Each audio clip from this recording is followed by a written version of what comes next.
Looks like we're live. What's going on, everybody? Hope everybody's having a good weekend.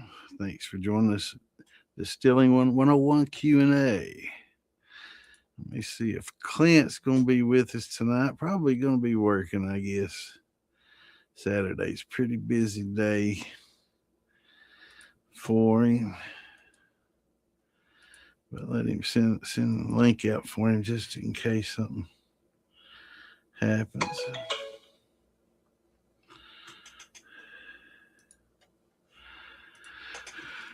All right, let me get my list of groups.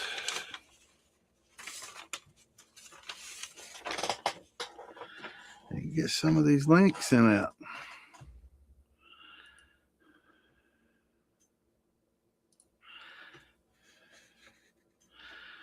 It's good to see everybody. I hope everybody got a tune in last night. Had a great podcast on Friday night with Cal. So yeah, I've been telling you about from Soluble Oak. I need to hook up with and get him on here. Been meaning to, but I wanted to get the Soluble Oak added to the liquor and get the staves and give it time to age and do that. Then had the festival this weekend, so I didn't have a chance to get up with him and set a time. Hey Joe, how's it going, brother? Hey, no problem, bro. Anytime. Yeah, as soon as I get done sharing these links, I'll talk to you about that. They, used to. Well, I'll talk about it anyway. Well, let me get the links out first. That way, somebody might be watching on one of those can get the info as well. But I'll kind of talk about it while I'm sharing these links. I can kind of do two things at once. We'll try anyway.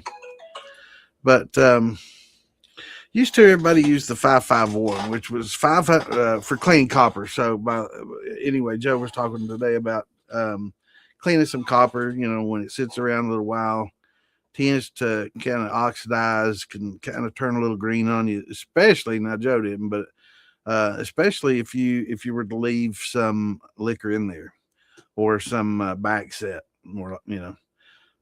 So that back set's very acidic, and if you leave it sitting on that copper, it can definitely cause some etching and some issues, and it can cause it to really want to oxidize very easily.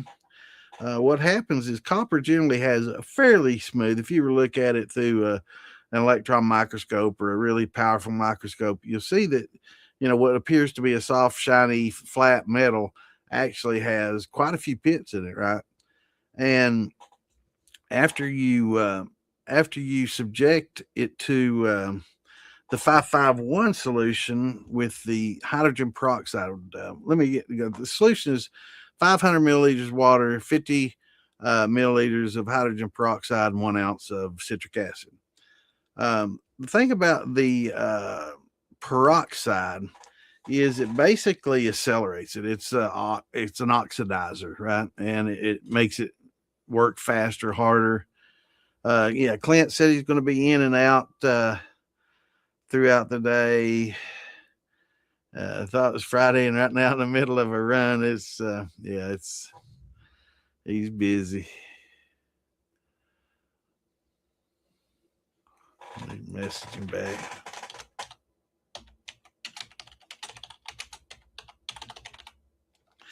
Be safe. He's busy. Let me see where the hell was it. Okay.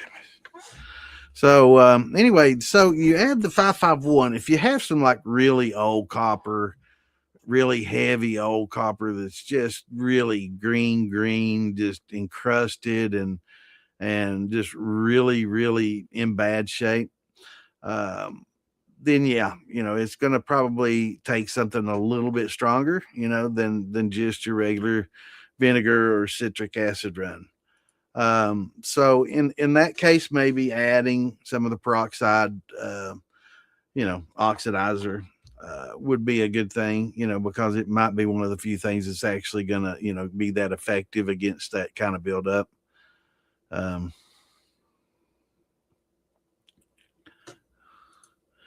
So it's going to be okay under extreme circumstances, but just for everyday cleaning, when you get some, get some tarnish and some green buildup, running some vinegar. You can get some concentrated vinegar. I think at like Home Depot and place like that, which I'm not sure how expensive it is as compared to the regular vinegar, but I'm sure it'd be much more effective because it's definitely a concentrated vinegar. But just with the regular citric acid, to a gallon, about a cup and a quarter, to a cup and a half, somewhere in between there per gallon should be a good dipping solution and, running solution that you can kind of run off. But it'll definitely, help clean it. Soaking it is one of the best things. If you can. A lot of people, how would you soak a worm? You just put a cork in one end of it, in the bottom end of it, and just carefully fill the worm up with the citric acid water solution and just kind of let it sit. And then when it's done, just pull the cork, let it drain into, a bucket. And even if you get some green in it, it's going to be okay to run that, right? So just dump that green and all back into the still and wash your steel out, soak your steel in it as well. Anything that's green, if you can soak it in it, good. And then just run that off, and run it into a bucket. Save it. You can reuse it and reuse it and reuse it, because after that you're going to have to follow up with a wash, right? You need to wash it with some Dawn, maybe just mild dishwashing soap and water. Soap it up real good. Rinse it extremely well. Let it dry, and then should be pretty good. That should take care of it. And if you wanted to follow up with running some water, to make sure you got all the residues and all the soap out and everything, that would be fine as well. But just a good old rinse, and if you wanted to run some steam through it, that would be fine too. If you're running electric, you'd be probably more apt to do that than if you're running gas, because gas can get expensive when you start doing a lot of these cleaning runs like that, right? We try to save that gas for just the real thing, and can get pretty expensive, running gas. That's another reason, to get up with Phil or Jason or somebody and go the electric route, because it's so much easier and convenient. And I still got to get up there and get with them and get my electric set up. And it'd be so much more convenient, and a lot of people like, where would you do it? One good place is your stove. Your stove, if you got an electric stove in your house, pull it out, set it on your glass top or on your burners. It's kind of designed for heat, right? So it's going to be a pretty safe place to do it. And just unplug your stove and plug your elements into where your stove would plug in. That's usually a 50 amp plug, so it's going to have more than enough amperage to handle most elements.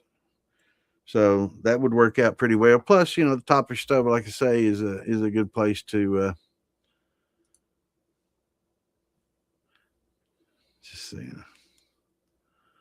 Top of your stove is a good safe place to run it. It's just designed for heat. It dissipates heat really well, and just pull it out from the microwave or fan hood, whatever you got above there, and it can, then you got the ceiling above to handle it. That's what I do with mine. Find this.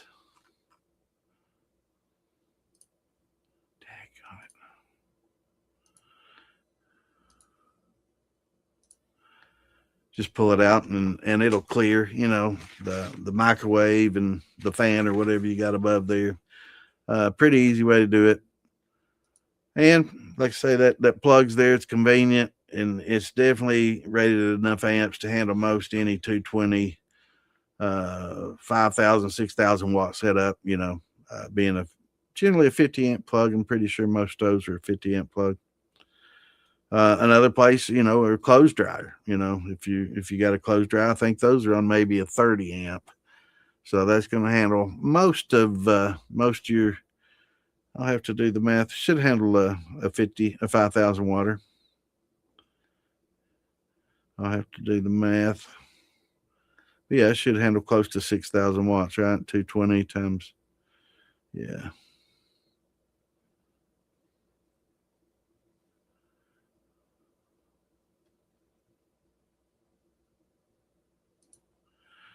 So let me get the rest of these out.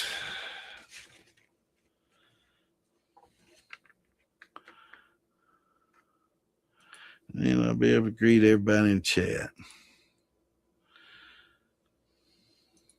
So Clint's on and off, so he may be able to drop in every once in a while and help and chat with us,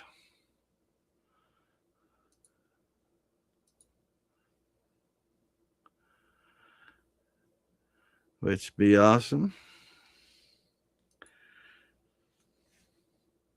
But getting back to the 551, yeah, it's just if you get back to the microscope. So after you use that 551 on new copper, like new shiny copper, has a fairly smoothish.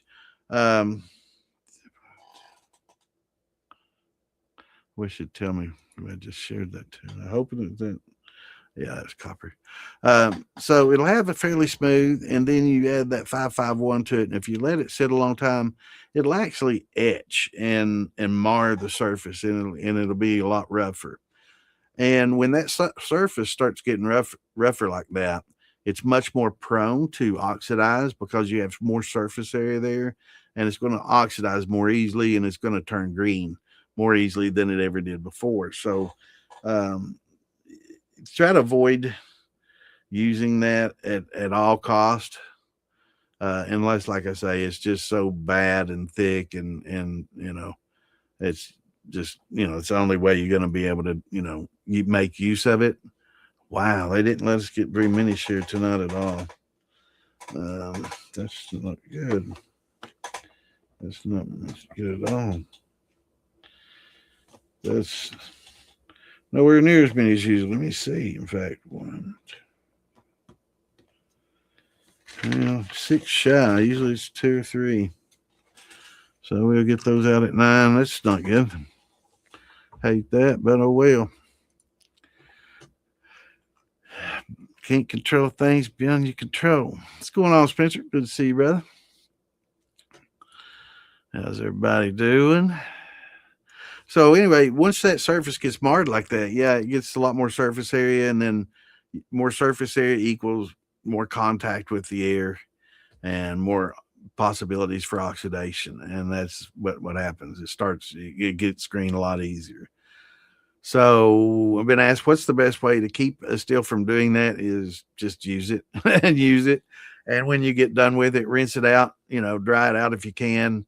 And it should be okay. Really, when it gets messed up is a lot of time that I know it's easy to do is forget that back set in there, or let that back set sit in there a long time on it.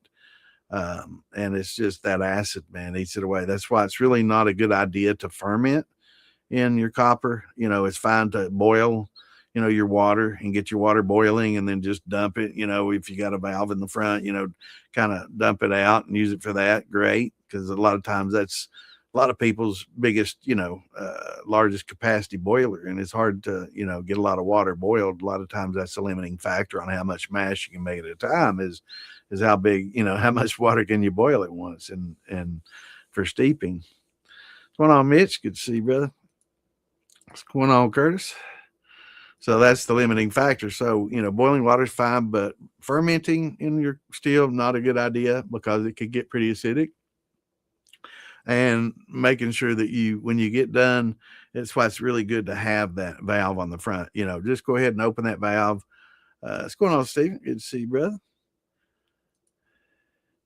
Go ahead and open up that valve and dump everything out, even if it's hot. And if you're doing a sour mash, it's a good time to dump that hot back set out and melt some sugar in it and dissolve a little bit of sugar. It's good and hot. It's over 160, going to kill any calm yeast or lacto in there and kill everything off. So it's a good time to do that. Of course, let it cool before you put it in your sour mash grains that you've got your yeast bed and your nutrients all built up in. So let it cool. Let it get to 95 degrees or so before you dump it in there and start dumping a little water on it and making your sour mash. That way you don't kill off all the yeast that's built up on there. And basically, once you do that, you just stir it all up, and the yeast that's alive will activate, start eating the sugars, and you can just perpetuate it. You won't need to add nutrients. You won't need to add, yeast. And the sour mashing process is a very economical way. Probably not the best. It's not the best for sure. It's not going to give you the flavor that fresh grains will give you each time. But some people enjoy the sour mash flavor that you get, and it's definitely good on the wallet. My cat's decided to visit us tonight. What's up, old girl? Lay down. But yeah, it's definitely an economical way to do it. I know she's gonna come over here and try to get in front of the camera. That a lot of times she'll lay down right there, and when I'm on the PC gaming and doing other things, she'll lay up there and try to aggravate the shit out of me. But man, I have to come get her here in a minute if she gets too rowdy. She gets a little bit. She gets bossy. She's stubborn. She's a little tuxedo. She's a good old girl, man. She's about 13. She's getting up there and still thinks she's a kid, and she's pretty cute. What's going on, Mark? I have every distiller with no thumper, and I cannot get any flavor coming through on the final product. Not why. Should I add a thumper, or is there something I'm doing wrong? Great question, Mark. And I will say for most distillers that run the first time, they're really surprised at the neutral flavors that they get. They're expecting, a lot of times people that drink whiskey are expecting more of a whiskey flavor. People that are used to rum are expecting a sweetness, and people that drink gin, they're just expecting, a lot of more flavor than what you actually a lot of times get. The distilling process in its own is basically to get rid of impurities, right? We distill water to get rid of all the impurities in water. And when you distill alcohol, unfortunately, it gets rid of a lot of the flavonoids and a lot of the polyphenols and a lot of the things. And I want to also go over some things tonight, too. I did some research, and, I've talked in the past about how a lot of the flavonoids and a lot of the flavors and stuff will bond to water more readily than ethanol. The sweeter ones will, but a lot of the other ones that are different notes, a lot of the other flavors bond to alcohol a little more readily. So I'm learning a little bit more about that. And so you'll get a mixed bag. Some of it will be, you'll get more bonding with the alcohol, and some will bond with the water, of course.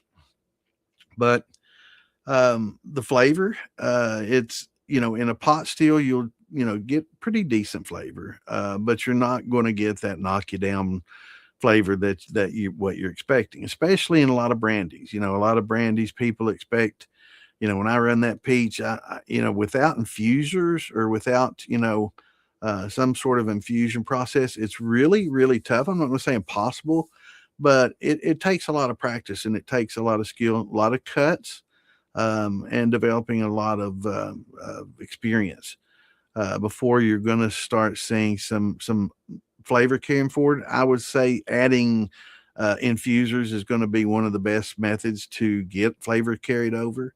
And a double or a triple rig will definitely do better than a single. Thumpers help some. The only issue I see with a thumper, Mark, is they're used generally fairly large. They're, a lot of times if they're sized properly, they're like a third the size of a steel. So if you got a 20-gallon steel, you're going to have a 6 or 7 gallon thumper, right? That's a third, maybe 5. But still, that's a pretty large vessel, and that's a pretty large amount of flavors to infuse, especially if you're having to swap them out when they start getting watered down a lot. That's why most of the infusers you're going to see are much smaller than your standard thumper. And in the better rigs are going to have, instead of just one, they're going to have 2 or 3. Now, I've talked about it for years. Jar rigs are great, but if you can get a copper vessel, that does the same purpose, has a drain in the bottom, has an infusion port in the top, just a ferrule in the top that you can open up a valve and dump more flavor in, and have you a spool on there if you want to, or an inverted jar. Um, but basically, if you have a bypass, of course, you can just bypass it, open up that infuser. It's not going to be dumping out a lot of steam and, making it a huge, crazy, dangerous situation unless you're in a very closed, tight environment using gas. And I probably wouldn't recommend it there, but if you got it bypassed, it's not going to. So you can dump that flavor, infusion out, and then close your valve, dump more in, close it off, and then open up your bypass, and then do that with each of the 3 or 2 infusion vessels that you have. But copper ones would be so much easier and safer than using the jar rigs. But of course, they're going to be a lot more expensive. Jar rigs work great. The only issue is you got to get the grill gloves, you got to get them out, take one jar out, put another one in. Worrying about temperature of jars, it's hard. You can't really dump in cold infusion liquids into that hot jar. It's going to break instantly. So you have to have another jar ready to go, and then it's going to take time to warm up, and that's all part of it. But definitely you can pull a lot more flavors with the infusers. Again, the thumper being so large, it's going to be, unless you have a bypass, you're going to have a lot of heads and stuff, and fours accumulating in that thumper. That's why it's a great idea to have a drain on it. If you don't have a bypass, especially, have that drain on there, drain it and get all that off when you start hitting hearts. And then, once you get everything drained off, then you can, put you in like if you're doing corn. Now it's easy to do corn because you can get just some ground up fresh corn, sweet corn, and some, I like using the cream corn, and kind of put that in a blender and blend it all up real good with some fresh sweet corn or some frozen sweet corn, anything like that. Run it through the blender. You don't want it frozen anymore. You go ahead and thaw it out, of course, but throw that in there and it'll definitely help get you that corn flavor. But for me, generally the thumper was a great way to increase production. Back in the old days, we didn't have the knowledge we have now. We had pretty low gravities, and a lot of times setups wouldn't be the most efficient, and pretty low proof coming off, right? And then and flavor, flavor would be pretty strong and muted, I guess you could say.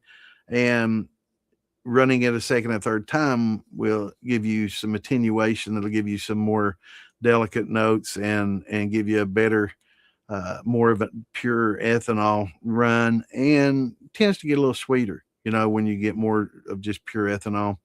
And then um, adding tails or backends to the um, thumper will give you, a lot more production. So you can get the ethanol out of those tails that you would normally not get. A lot of people just throw those away, which is crazy. Throwing 70, 80 proof alcohol out, there's a lot of alcohol in those tails. When you start hitting tails, there's still a lot of good ethanol in there. So saving those and running them through, a lot of people think it's going to ruin the flavor and all that, and it doesn't come off like it smells. You get a good clean run out of it, and especially in stripping runs. If you're stripping, you can continuously, if you want to, load that thumper up, and but don't overload it, right? A lot of people, I just load it all the way up, with some tails. No, you got to leave yourself some space, because you're going to get some water, always condenses in there. That's how you get higher proof out of the thumper, is you're taking water out of the vapor path, right? So anytime you do that, you're increasing proof, and you're going to leave water behind. So it's good to have a drain on there as well. I will say, a lot of people feel that a thumper is something that you should use all the time, every time, and probably not great. I found it's great if you want to use the tails, if you want to rerun tails, and it's great if you want to put some corn in there with your tails and run those through and get a better corn flavor. I think it's good with grains. With brandies, a lot of people tend to either run it straight into the worm or into smaller infusers, right? With concentrates of peach or whatever, brandy that you've got run. That helps a lot as well. So, what type of Vever distiller do you have? Is it just the standard 3 type pot? Is it the football steel, or do you have the ferrule on the top? It definitely gives you some versatility if you do have that ferrule on the top, and more modular capabilities. Definitely, the way to go. If not, if you got a pretty good size 10, 12, 15 gallon Vever, pot that doesn't have the ferrule, you can get these bulkhead fittings, and just drill the hole. I think there's actually an indentation in the center of the lid there, that you could actually drill out and put a bulkhead tri-clamp fitting on there, a 2 inch or something like that, and that would definitely help you out immensely. Just having that larger diameter pipe will give you a lot less back pressure, and it'll allow you to control the temperature inside the still a lot better. What happens is a lot of times, or all the time, when you heat your still up, with that small pipe that you got on there, you start building up a little back pressure. Now, let me go back. When I say back pressure, I'm talking about 4.5, 5 psi. I'm not talking about a lot of pressure, or any danger, or anything like that. So, but anytime that you do increase that pressure, you're also increasing temperature, proportionally. So it'll definitely, help reduce that pressure when you get these much larger lines on there, and it'll definitely speed up your distilling process too, for sure. Hello, Miss Lisa. What's going on, Dexter? Good to see you, brother. So how's Miss Lisa doing? What's going on, Cave Daddy? Good to see you, brother. What's going on, Mr. Morgan? Good to see you, man. I understand. Hope y'all are doing well.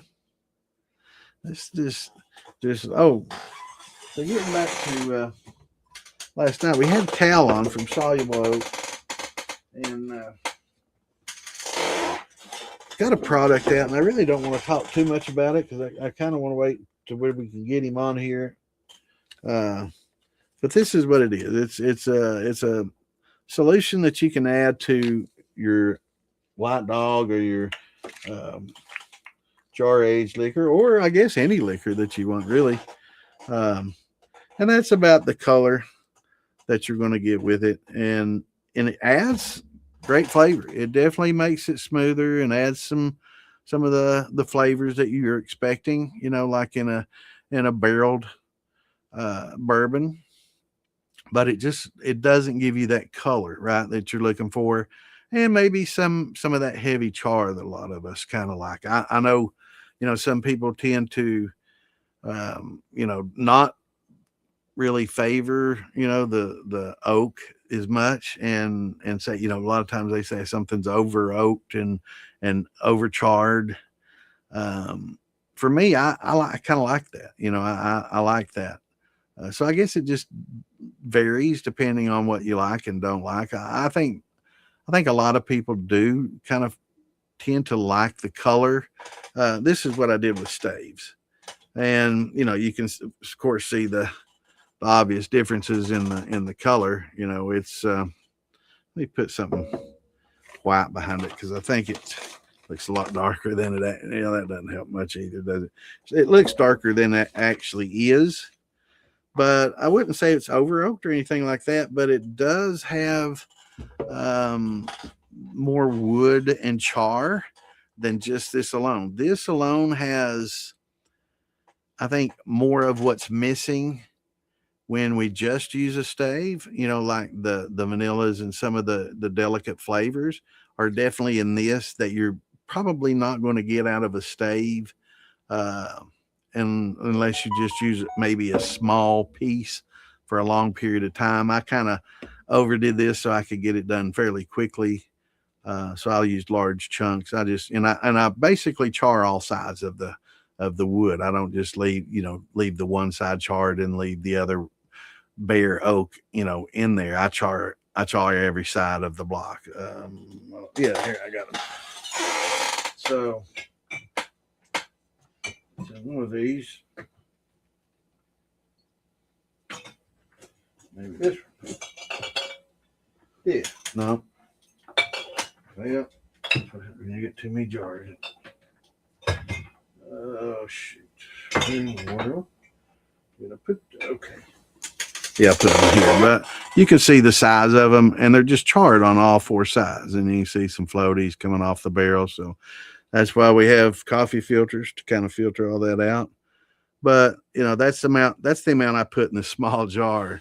So it happened pretty quickly, and you can tell it's been sitting in that. It sat in this for like 8 hours and gave me that color, and then it's been sitting in that for probably 4 or 5 days and giving me that color, right? So it's hardly done anything. So really, once you use, these staves a couple of times, they start getting very weak. And then, you start getting maybe some notes that you wouldn't before, but scraping them, we talked about that. I wasn't aware that there are actually companies out there that take these used barrels and scrape the insides and rechar and reuse them. I think that's great, for renewable products and for the environment and for things like that. And and Cal was talking about, and true. In fact, do I want to go this far with this or wait until we get him on here? I think we'll wait. But he was talking about penetration and how deep does the alcohol actually get into the oak itself while it's in the barrel. And I've got a bag full of staves in there, but it's not that deep. It's very minimal, maybe a quarter inch, eighth to a quarter of an inch. So it's not that deep into the wood. So you're really relying heavily on that char and that different char level that each barrel has. I prefer a heavy char. I like the flavor. I like drinking a campfire. I don't care, house fire, whatever you want to call it, house fire liquor. But I like a lot of char. But I also like the flavors that this brings too. So I've found that together they make a pretty good combination. So I've got some other products to try out. I've got Big Beard and Steel Wheels. They've got some steeping bags, and they've got some oak from the staves in the steeping bag, and a method to steep. And we're going to kind of do that and kind of compare the three and do that as well. So that's coming up.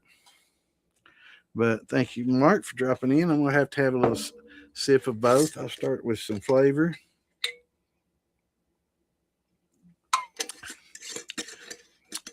Very interesting. I mean, just how simple and quick that was to get that. It's instant, right? So instant gratification, instant flavor.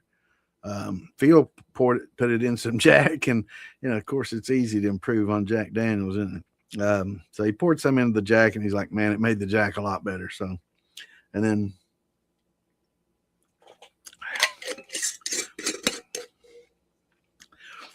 definitely a lot different, but this has more delicate notes. This is, of course, the definite char of the barrel, and the two together. I tried a shot of them together, just half and half, and they both complement each other really well. So I was talking to Cal. I think if they could get some tannins maybe and maybe formulate some concentrated charred oak tannin, maybe even just take some oak and store it in water, some old staves and char them on all four sides or 8 sides, whatever, and 6 sides, and char them and let them soak in some water and reduce that down and just make it really a thick concentrate that's dark, and kind of add it to it and make maybe a whiskey or a bourbon blend, because the soluble oak's used a lot of with wine and beer, so that there's different target markets for it. And I think as that is, it's great for adding to just a 3 grain to get a little bit of flavor instantly, to knock some bite off and get some instant flavor. I think it's great for that, but for wines and beers, it doesn't take near as much. Now I added 5%, which is what it calls for on the website to add max. The 1.5% would probably be good for wines and beers, just to give it that little bit of extra, you know, um, kind of like maybe aged in a barrel or something effect, but not really overwhelm it. Um, but yeah, I think if you kind of combine the two for a whiskey or bourbon blend, it would definitely be awesome. Yes, sir. And I was always skeptical, Patty. Of the elements. I was always afraid. There's no way it doesn't scorch, right? I mean, you're putting the element right in the mash. There's just no way it doesn't scorch. It's just got to scorch. There's got to be some impact on the flavor. I don't care what they say. They just can't taste it. There's got to be some impact. And I started drinking from these electric steels, and I'm like, where's that scorch flavor at? I'm not getting it. Wait, let me try it. What? It's not there, and so I was amazed, and it made a believer out of me. But I was very skeptical.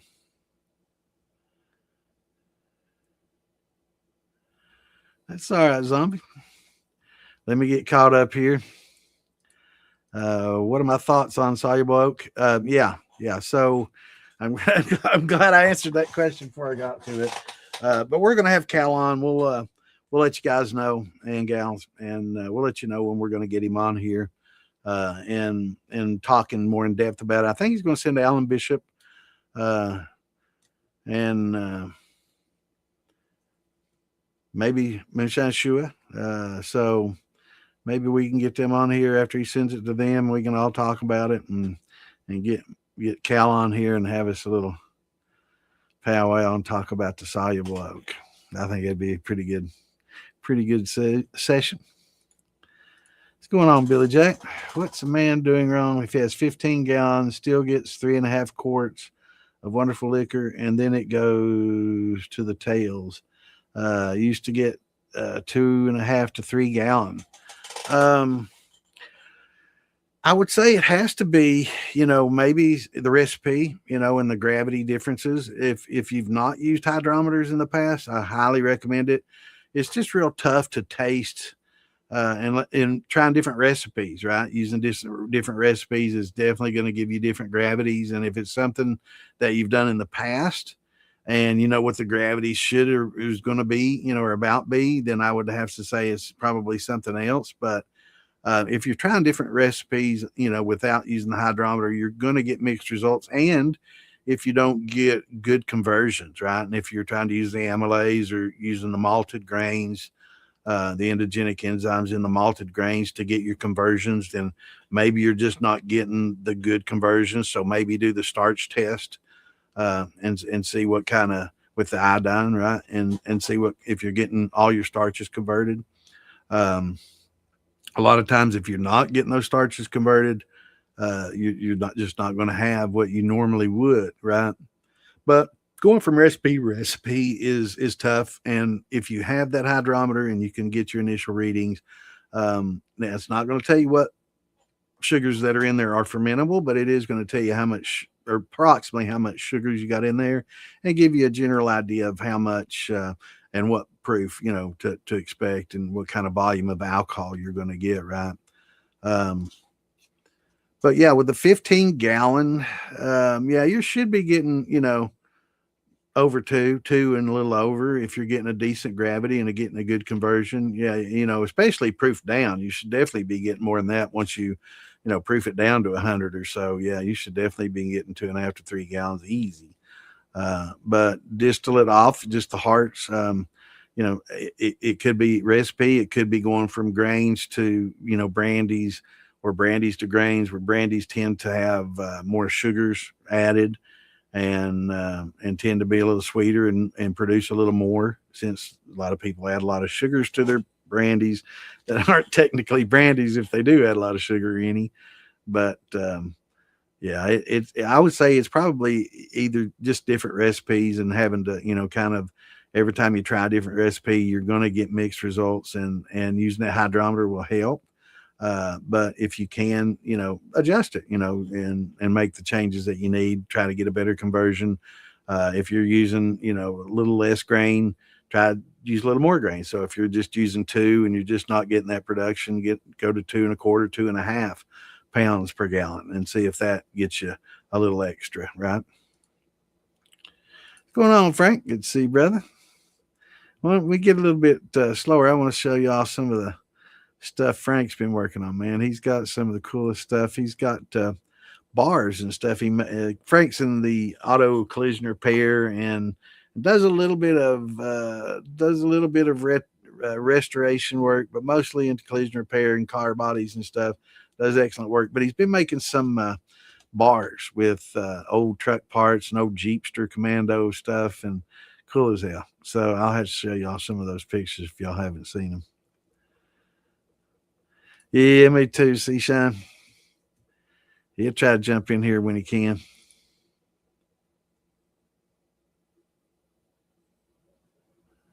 Yeah, it's great for really, really tough green. If you got oxidized on there and you got it real green, you got to get that green off because that's toxic, right? You don't want to. If for those that are never drink anything green or blue coming off there unless that's something you're infusing and you're getting just a little bit of color from that. But you shouldn't be getting a lot of color from it at all in the distillation process. But if you got like concentrated blueberry and you're just getting a tin of blue or something, okay. But if it comes off green or blue and you're using a lot of copper, it's a toxic thing. It may not be enough to kill you. People say, "Oh, I'll drink that before," and it can harm your organs, and over the long haul, it can really shorten your life and give you health issues. It's just not something you want to do. And no, you can't keep running it and trying to make it better and get that green out. It's just cleaner. So if you do make a run and you get some coming out green, I've got something in my contact that's killing me. And it's coming out green, then just save it. Save it in a bucket. We've talked about microplastics. Don't have to worry about it because this is going to be something you're not going to drink. But put it in a bucket, mark it XXX. Don't drink, red, put your skull on there with crosses, and do not drink written all over it, whatever you got to do. But save it when it comes time to run, for a sacrificial run or to run after, you do some cleaning or something. You can dump that in there and run it through and just rinse it afterwards real quick. And that alcohol is still there. It'll be, it'll dissolve a lot of stuff and organic matter and stuff. It's good for cleaner, but just follow up with some, water and rinse it out real well after you do it. And it'll be fine. It also makes good countertop cleaner, glass cleaner. It's good to clean your metals before you weld. There's a lot of good uses for it, but just don't drink it. It's just not worth your health. Definitely not worth it. Did I change something? I don't know. Do I sound different? I've got a different microphone now than I used to have. I got my little soundboard. Is that what it is? Do I sound a little different? What's going on, Rodney? Good to see you, sir. Yeah, it's good seeing you as well. Yeah, it was a good time. We had a good time out there at Maggie. Yeah, it was great music, good time. Missed us a few people though. I was missing some of my buddies that didn't make it. There was a bunch there that didn't get a show. We were, Tracy Bumgardner and John, John Bentz wasn't there. Phil wasn't there. Sandman wasn't there. Big Easy wasn't there. Prohibition wasn't there. Mike McLean. There were so many people that wasn't there. I was definitely disappointed, but I understand. Matthew, yeah. There was a lot of people. I'm trying to think some more. There was just quite a few people that wasn't able to make it this time, and missed those. But it was a good time. There's still a great turnout. Had a lot of people there. A lot of new people. Met a lot of new faces. Met a lot of people from the podcast. There were quite a few that came out, and yeah, it was a good time. Got to see a lot of Frank's work in person, and it, definitely a lot different than looking at him at the pictures. But yeah, awesome work. But yeah, it was a good time. It was good seeing a lot of my buddies. Justin Meredith, and there's just a whole bunch. I hate if I start naming names, I forget somebody. They'll be like, "You did forgot me, man," and I don't want to do that. So if I that's like talking about steel builders. If I leave one out, I feel horrible, and inevitably I'm going to leave somebody out. And Wayne, missed Wayne, wasn't there this weekend. So missed a lot of people, missed quite a few.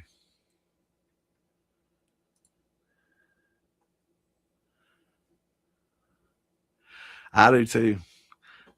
And you know what I love it as much or better than that is when you put a little oak on it, man. Just a little bit of char and a little bit of oak on it, man. I love that combo. And I like putting the cream corn in there with some fresh, sweet corn. Everybody wants to know the good recipe for sweet corn.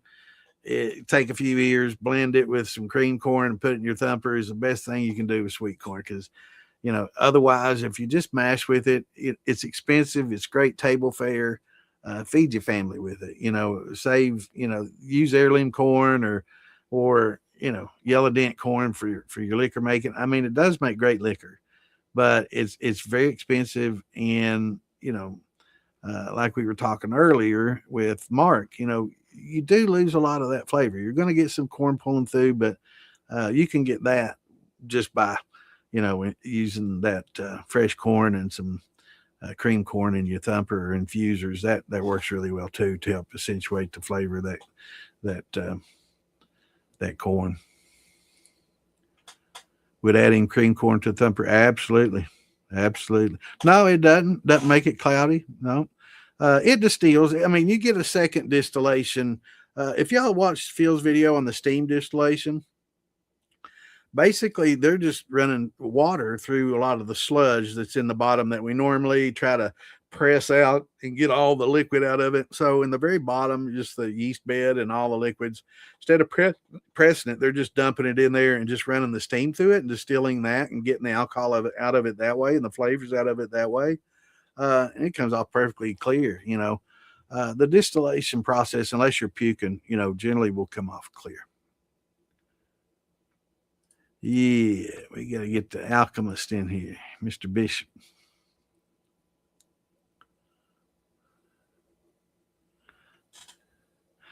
Now, here is a comment that was made 20 minutes ago, and I'm not sure exactly. Depends on preservatives. You help me out. This what the worst thing about me getting behind is a lot of times comments are made like this, and they're great comments, and I'm not sure what they're pointing at.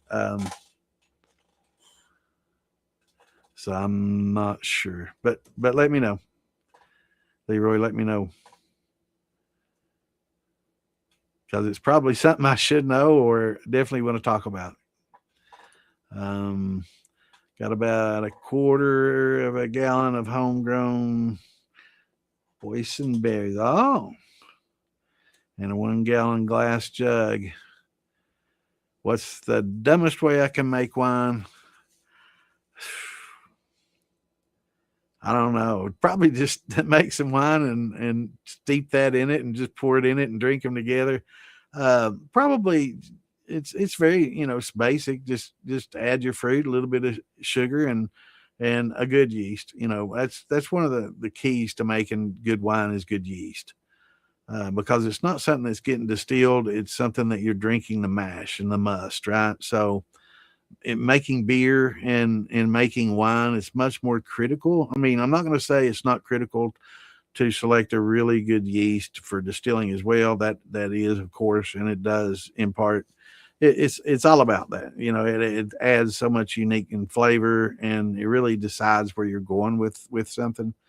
But for wines and beers, it's even more critical because you're drinking the actual mash must from that, right? So definitely using a pretty good yeast. But yeah, I mean, you can take Welch's grape juice without the preservatives and make a good wine. Well, I shouldn't say good. A lot of wine snobs will be like, did he just say good wine from it? It's better than you're going to expect, right? And it's a decent wine. It's probably a step above maybe a box wine or thereabouts, but it's going to be a better wine than what you anticipate, and it's a good, easy, cheap way to start. But yeah, mix some of that, get you some concentrates and mix with those. But yeah, it's pretty easy, and use your hydrometer, right, to get your. It doesn't take a lot of gravity to make a decent wine, because we're not really shooting for, really high ABV so yeah, it's definitely. Let me turn my fan on. Get warm everywhere, man. Even in my basement. I hope that's not too loud. Yeah, it's not making any noise. But that'd probably be an easy way. Just use your hydrometer and not too much sugar.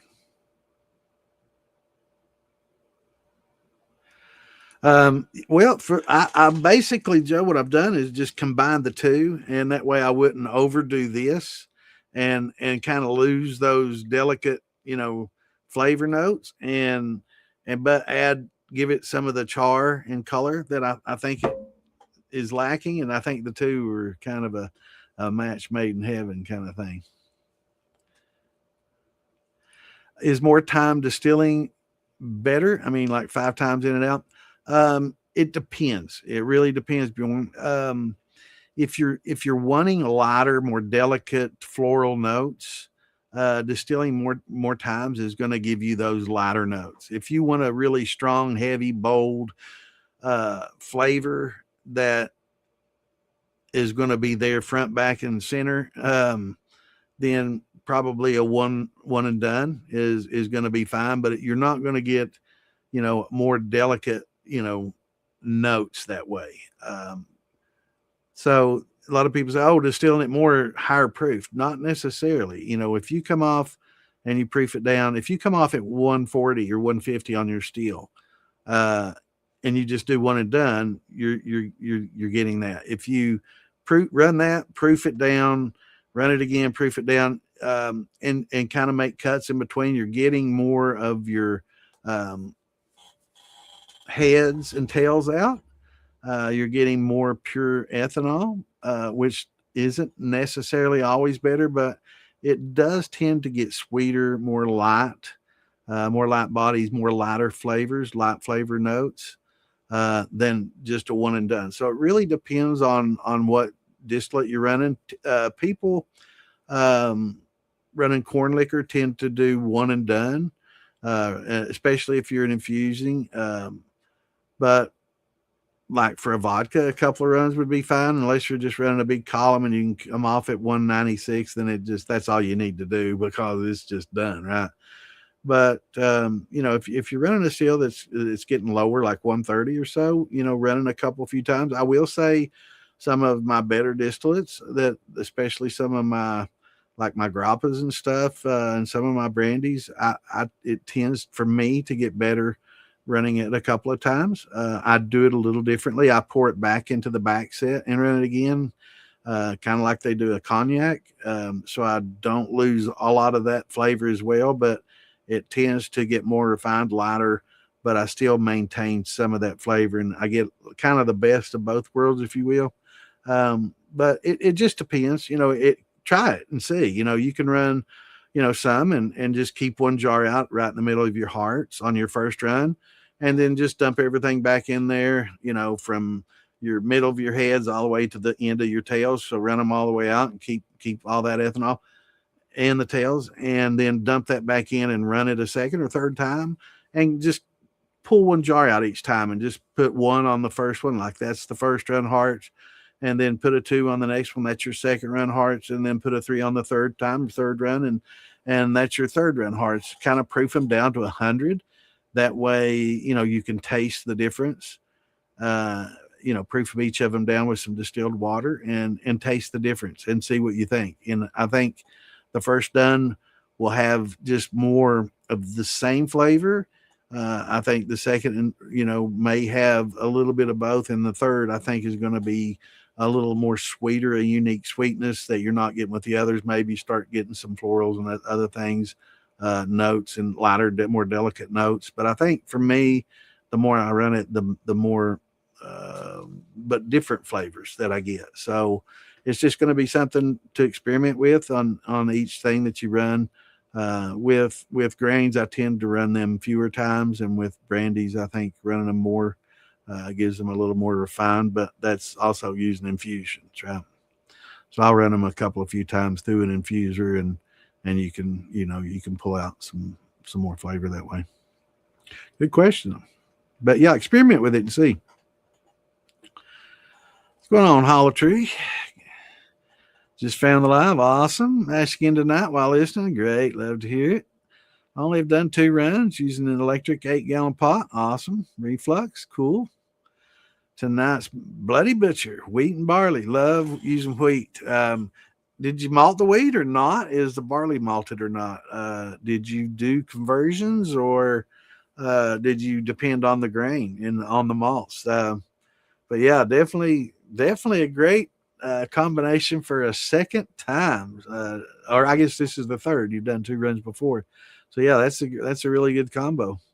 Bloody Butcher is going to give you, like we were talking about earlier, like that good, earthy flavor. You definitely going to get that with Bloody Butcher. It's great. A lot of people love it or hate it because of that, but I tend to like it. I like stronger flavors. That's kind of, why, I tend to like, pouring it back into the back set and doing it that way instead of just proofing it down with water like a lot of people do. I like proofing it down with that back set and then rerunning it.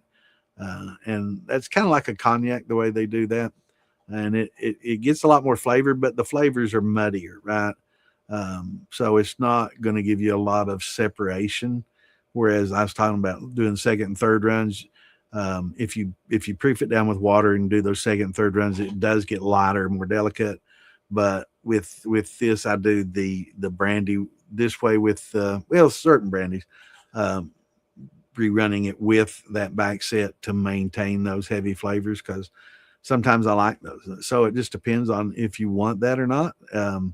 But if you like a light, delicate note at first, and then you get something in the middle, and then it follows up with something else, you're going to tend to like a second, and maybe even a third run. It definitely makes it a lighter, more attenuation is a good word. But tell us how it comes out. What were your first 2 runs? Jonathan Apples and boysenberry wine. That sounds good. Is that?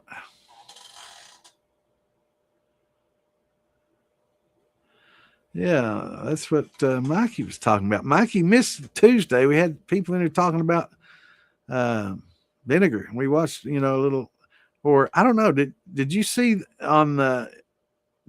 I posted a link. I think I put it in the militia page and in the DIY Shine and Steel Bidding page about the vinegar, the making of vinegar, and how the old vinegar versus the new, pasteurized vinegar that's kind of been watered down and doesn't really have a lot of heart of vinegar and a lot of therapeutic properties that the old vinegar had. But I posted a link and it's very interesting. You got to watch it.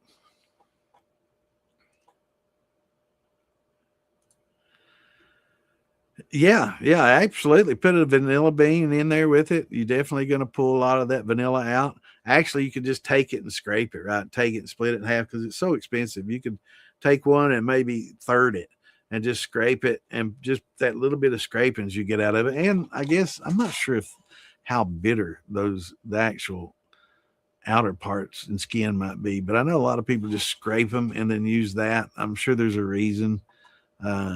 I don't have the most delicate palate. For me, getting a lot of flavor notes is, I'm not like some of these sommeliers that really.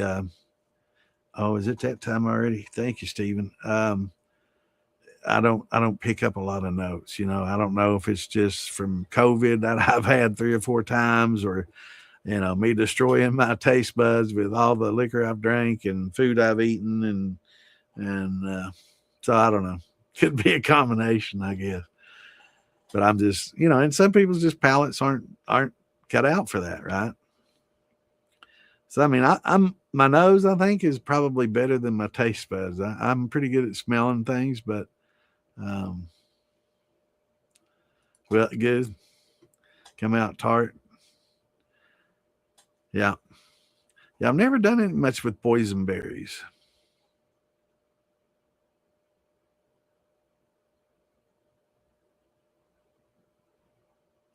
Yeah, Clint's good.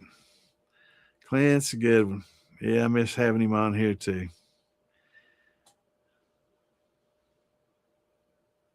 What's going on, Bill? Good to see you, brother. Happy Saturday. Russellville, Arkansas. That's not too far. I'll go to Clinton. I've been going to Clinton the last couple of years to a festival down there. I'm not sure if I'm going to be able to make it this year. It's around Halloween. They have it every year. Great people, great time down there. I really enjoy it.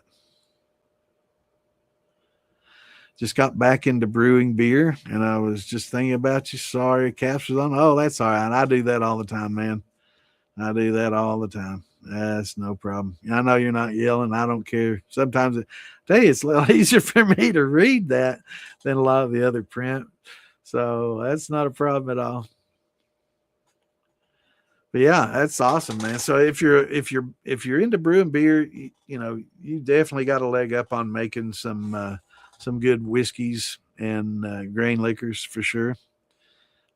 So it'll definitely help bring. One thing you'll notice different is using corn. We kind of start at the high end of temperatures and work down, whereas a lot of beer makers start at low temperatures and build and step mash up. So it's a little bit different in that regard, and we don't use the hops, so you're not going to get that skunkiness. No problem, brother. Thanks for tuning in and thanks for commenting. I enjoy having people get in here and comment. And if you've got any questions, be sure to jump in there and ask them. And I hope you're having a good Saturday night. Kirk? If I only had a gallon, I'd freeze them. Oh, yeah. Yeah. Or, yeah, hard seltzer. You know, I've made some wines that really, I didn't degas and kind of made a sparkling wine out of, and I've often thought about, I've got some of the corny type kegs to do pressure. I kind of experimented on pressure fermentation and negative and positive pressure and fermentation to see, the differences and and just to kind of experiment. But yeah, having the ability to, inject CO2 and give it more of a carbonation, definitely be cool.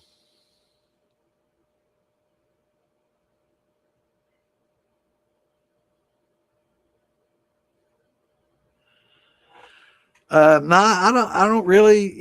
For this stream, we do that on Fridays. A lot of times on the militia page, we'll do. We'll invite guests on and have people come on. Generally, when I invite people on, it's going to be planned out and something that I can kind of advertise and you got to have an angle, right? So sometimes I'll have the guy from Soluble Oak on that's got a new product out, or a distillery that's just opened up a distillery, something like that. I'm not trying to play down or anything, but we on this one we do more of just a one-on-one question and answer kind of format where a lot of beginners and intermediates can kind of come in and ask their questions, and we can kind of talk about what they got going on. And oh, Cal, not Clint. Yeah, we're gonna get Cal on here for sure. It was great having him on last night. uh but Zombie for sure. I mean, let get up with me, on Facebook, and we can talk about what you got going on, and maybe we could get you on for a show if But for general, just for people to get on and generally chat and stuff like that, we kind of do that on the Friday shit show. We do that once or twice a month on Fridays. Generally, there's other podcasts that we do on Fridays. We got a lot of different podcasts on Mondays. We've got Still Talking with Big Easy, Uncle Joey, Sean Rigsby, and Matt, and whoever happens, like Matt Lemaster, and whoever happens to come on. And then on Tuesday, me. Wednesday, we've got Shonda and Jeremy doing the Hustle Highway. Thursday, we got Ladies Night with Lisa, Mama B, Charlene, and whoever they bring on. You never know. And then Friday, we do sometimes Tom and Chad will come on and do a talk together, and sometimes they'll bring people on. Sometimes Damon and Wayne will get on and do a special on the proof is out there, and then sometimes we'll just have different people on. So maybe a Friday for sure too.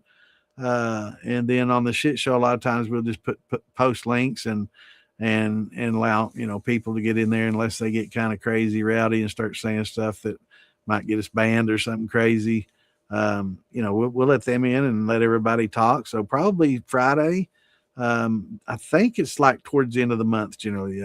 We got a new calendar coming out, so I'm not sure exactly what days it's set up for, but generally on this one, I just kind of get on here and do my thing, and answer questions. It's there's lots of places to get information out there, but it's tough to get good information. You ask on a lot of the groups, you'll get 15 different answers, and it's like, which one am I going to listen to? Who am I going to listen to? And which one of these guys actually knows what they're talking about? And which, most of them don't. I hate to say that, and it sounds egotistical, but I'm sorry, it's just the truth. There's some really bad advice out there. Some just, a lot of it's opinion, which is fine, and if it's opinion, then it's just whatever, right?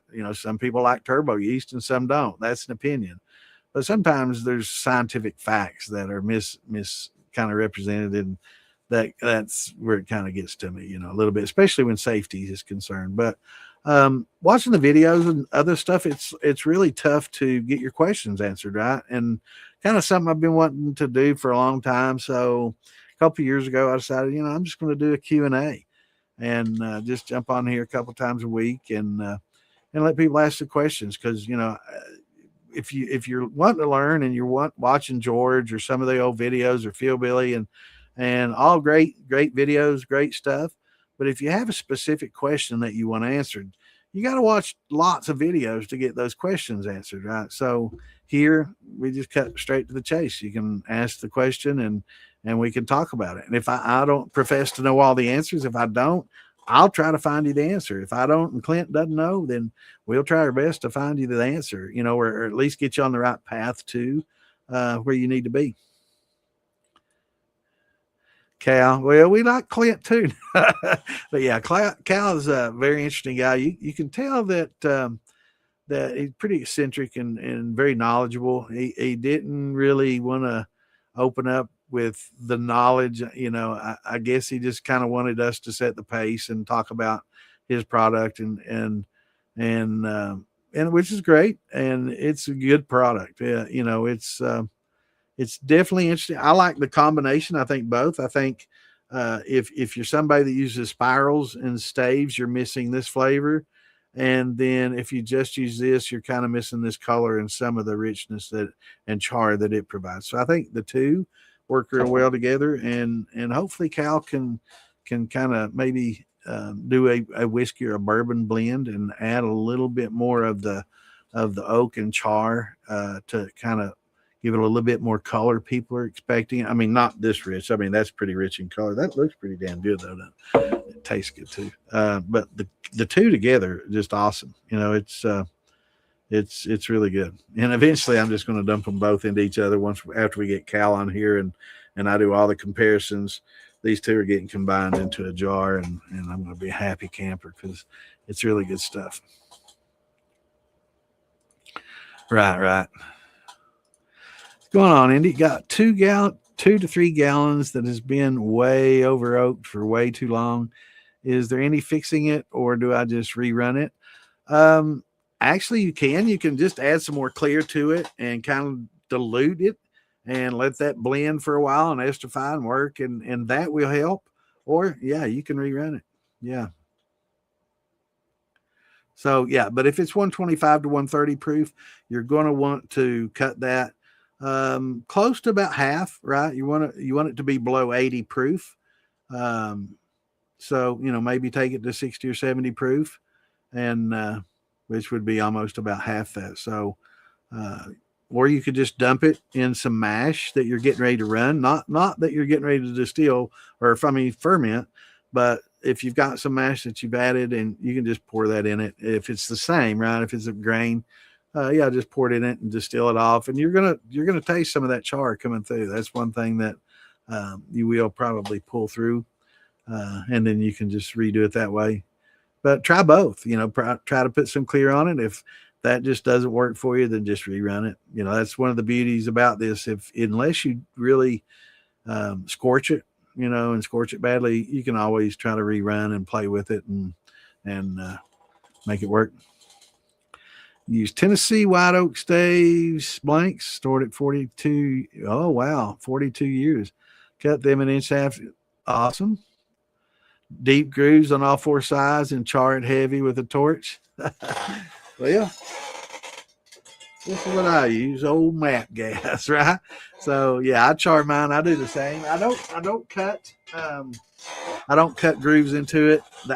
That's awesome. That's kind of like what they do with the spirals, definitely gets you more penetration into that wood, which is a good thing. I'm just lazy. I was thinking about maybe starting to drill some holes in it. I think that would be cool too. And just char all the way through. Might be a little easier. But yeah, that's awesome. I love it. And especially after you use them a few times though, they start getting weak, and you can grind that stuff off. I mean, if you want to, you can grind that char off and re-char them. And but you're going to get less and less of the character of, I can taste the liquor that was in that stave before, right? Some of that liquor is coming off, and it does. It gives it some of that liquor flavor. You're cheating a little bit, right? We're cheating when we do this, because I can taste some of the prior liquor that was in that wood in this, right? I'm my taste buds are good enough that I can tell, from drinking the other and then this, it's more than just wood, right? I'm tasting some of that Woodford, or I think it's Buffalo Trace or Woodford, where he gets his staves from. But yeah, it's good. There's Mr. Clint. What's going on, brother? But yeah, that's a good way to do it, Tony. And I tell you, if adding this to it, kind of use them both. And this stuff's very concentrated. So in a 300 milliliter, which is about right here in this pint, I'm using, let me see how many. Get over the other way, Cat. She's sitting on my, I'm trying to get this out of here. Rotten animal. I don't see it. Anyway, I used like 15 milliliters. It was 5%. So it's 15 milliliters. So, you have to use a syringe or a little measuring cup. A cc is a milliliter, right? I wasn't aware of that. I guess I'm dumb. I've forgotten all about that in science. But if you have a syringe, I used to have a syringe for squirting some medicine between my teeth when I had some infection going on. And so my dentist gave me that. So I just use this same little syringe to, suck 15 cc's up, and that's 15 milliliters, and put it in here or in here. Actually, I started out with 1.5, which was 1%, and it just didn't do enough for me. And he said, for stuff like this, the 5% is probably going to give you more of what you're looking for. And he was right. I did the 5%, which was 15 milliliters on 300, and definitely gave me the flavor. Definitely a big difference than just the clear, right? It definitely took some edge off, gave it some of that, bottle and barrel flavor, but just not the same as this. But it gave me notes that this didn't, other than what liquor I could taste out of there. So I can tell you, if it were a virgin oak, I wouldn't be getting some of the flavors that are in this now from it. So I hate, it'd probably be a better comparison to do a virgin oak barrel when comparing these two, because I know that I'm getting some of the Buffalo Trace out of this, right? And so, but both of them together really good. There he is. In and out. Oh, so you're running liquor. I thought you was running around. corn, rye, oats, and barley. So some corb. Yeah, a lot of people talk about that old cob shine, and they think it's corn cob, but it's actually corn, oat, and barley combination. So a lot of people will think, oh, I've heard that corn cob liquor is pretty good. And it's like, well, you can make some, it's not the greatest. I've done it. It's not really the best, but you can do that. But they make a corn cob wine, and in all fairness, back in the old days, you did what you had to do with, right? And if you didn't have a lot, you had to make do with what you had. And that's corn cob wine is what that was. If you got money to buy ingredients and get better stuff, you can make better wine. Not saying it was bad, but they just did what they had to do with, right? And it wasn't, times weren't always good, especially where I grew up. So that was kind of a big thing there. But they're a lot better wines, I have to say, my opinion. But yeah, everybody got everything they could out of it. I guess after they made the corn cob wine, they dried them out and used them to wipe their ass with, right? I mean, they got use of everything, man. Then I guess it went out into the pile where they claimed a lot of food stuff and other stuff and composted and ended up in the garden at one day. I don't know. Yeah, hard times,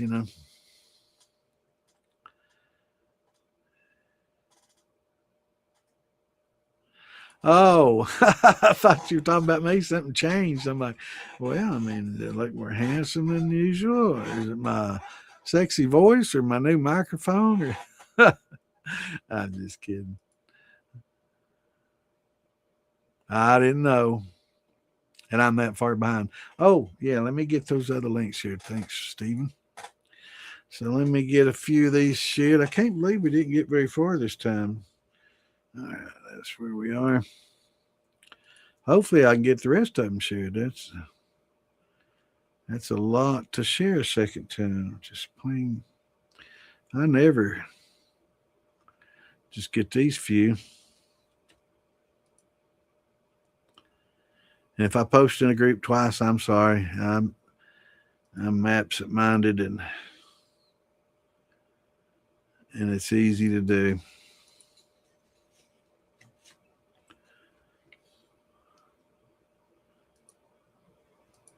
And I need to move some of these groups further up the list so I can make sure that I get them sooner.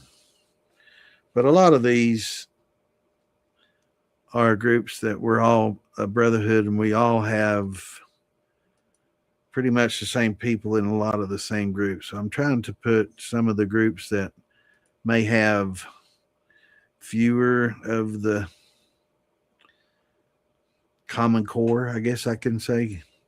I know there's a lot of groups that kind of spin off and a lot of them are in the militia and a lot of them are in a lot of the other groups, and pretty much a lot of people wanted to make their own group, and that's awesome. I did the same thing.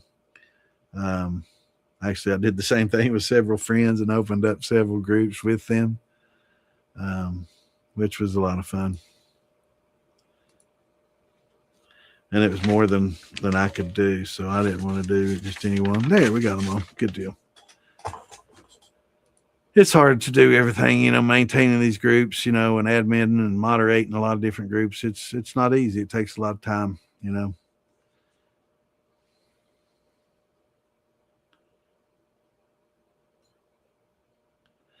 Yeah. Well, to each their own. I like both. It depends on what it is. Now there's some really, really good corn liquors out there that can just stand on their own as a white dog without any oak at all. And I really appreciate those and they're good.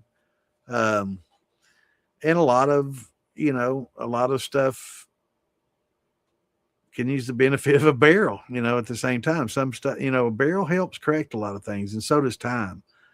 So if you've got a distillate or you've got something that didn't make the best cuts, because doing a white dog you really have to make good cuts, because coming right off the tap You don't have any esterification, no time for esters to get, mingled with acids and other compounds to kind of mellow out and make new compounds and flavors, polyphenols and flavonoids. We'll talk about that with Cal and Alan. They're a little more versed in that than me, but yeah, it's tougher, right? So you have to make tighter cuts when you're drinking as a white dog. Whereas if you get a little bit of headsy, aging that will definitely make it much better. So I've gotten some from people that just had just a touch of heads in it, and I don't know if it's that they ran it hard and kind of came off with everything at once, or if they had a still with small pipes we talk about that causes it to overheat, overrun, and kind of smear throughout the run, or if it's just working on their cut still. But sometimes those make great aged liquors, right? After they sit in the jar for 6-8 months, which they will if they taste that bad, I'll let them sit there and mature, or I'll put some oak on them and let them sit there for a while, and they end up being pretty good.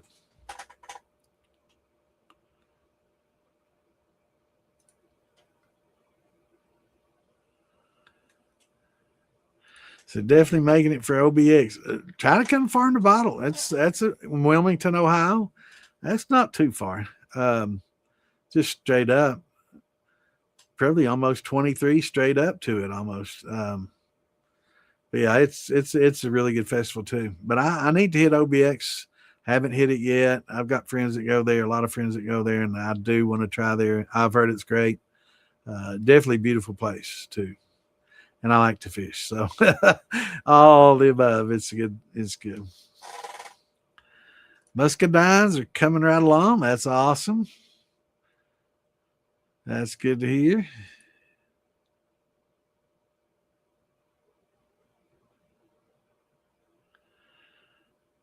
All right. Yeah, with your brandies, you don't want to add a lot of sugar. Brown versus cane. Yeah, brown versus cane, especially in a wine, is just night and day. I wouldn't use brown sugar in wine, whereas white sugar is okay, more refined, and not going to dominate flavor. You get astringency though when you start adding a lot of sugars in your wine like that. You get a alcoholy, isopropyl kind of taste, and it's called astringent, and it tastes more. It's more pronounced alcohol than you're used to tasting in a wine, especially one that's been aged and secondary fermented for months and months, and so you're definitely going to definitely tell a note of difference between a homemade wine that's a month or two old versus a 3-year-old wine, right? Just the esterification process, the aging process. Uh, it definitely tones down a lot of the alcoholic ethanol flavor. Uh, a lot of people is astringent, right? And when they taste some of my wine, they're like, that hasn't been aged over a year. Like, wow, that's got some alcohol in it. And I think they think that I'm like taking wine and mixing pure grain with it or some moonshine with it or something like that, because it's just an astringent, taste. And so it's just a maturation, issue.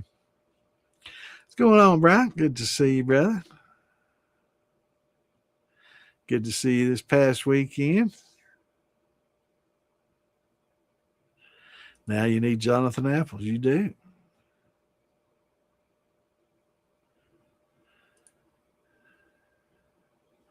Yeah, you missed Tuesdays. We talked about vinegar.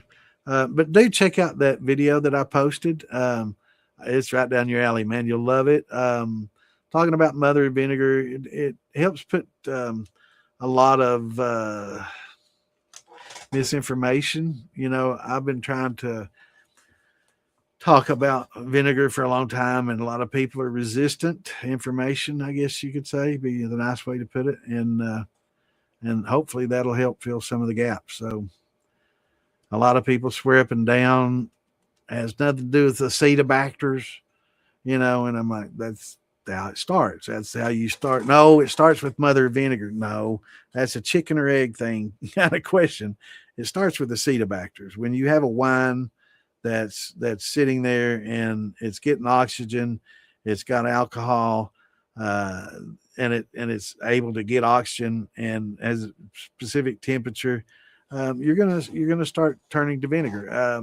But kind of the conversation started Alfredo, my buddy that does the bamboo, shine and Wendy's Bam Ale, who I saw this past weekend. Great guy, had a good time with him and Shua, both had a good time.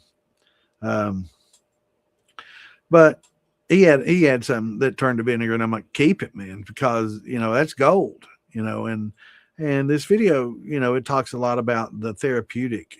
Back in the old days, you know, a real vinegar was used in treating a lot of wounds and dressing and skin infections and abrasions, things like that, cuts, burns, a lot of things, and it's not the same as our vinegar today. And there's reasons why.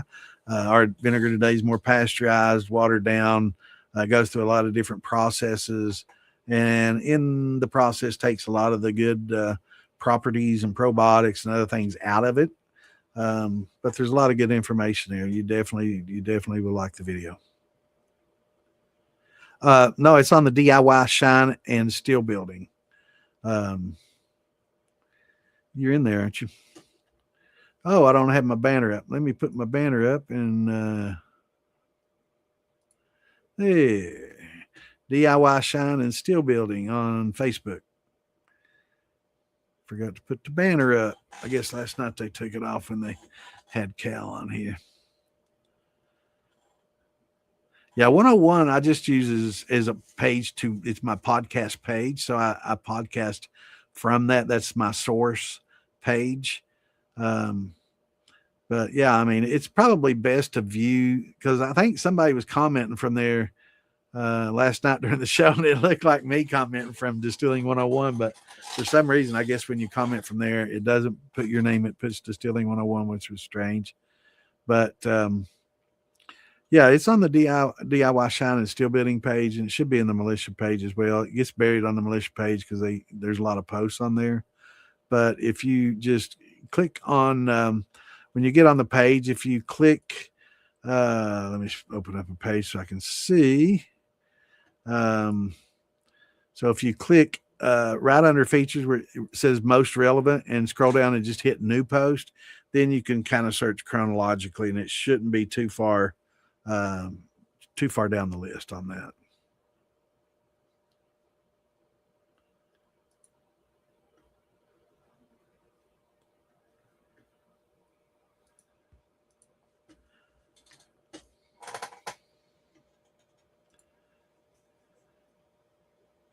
Good advice. Conversion with corn, wheat, and barley are malted. Awesome. Yeah, malted wheat actually, if done right, can have as much or more, actually more diastatic than malted 6-row. So definitely awesome, and it has a unique flavor too. I like the flavor of the malted wheat better. It's maybe a little less grassy. If I need a shot glass to combine these two, I want to do a little shot. It's Saturday. I shouldn't be. My doctor doesn't want me drinking as much, but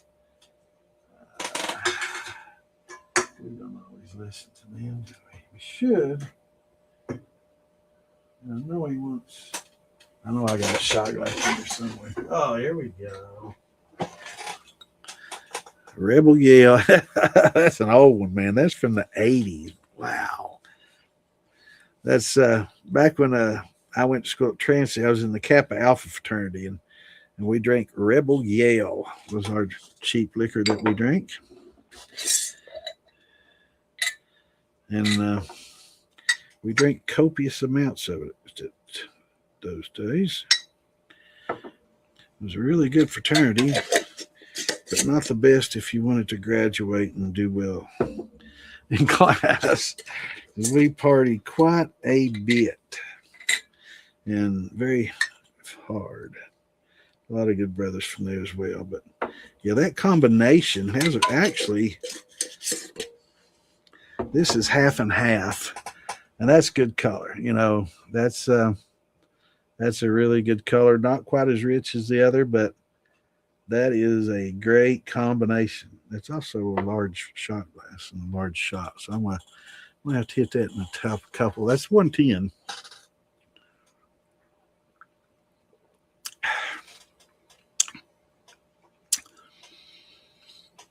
Really good combo.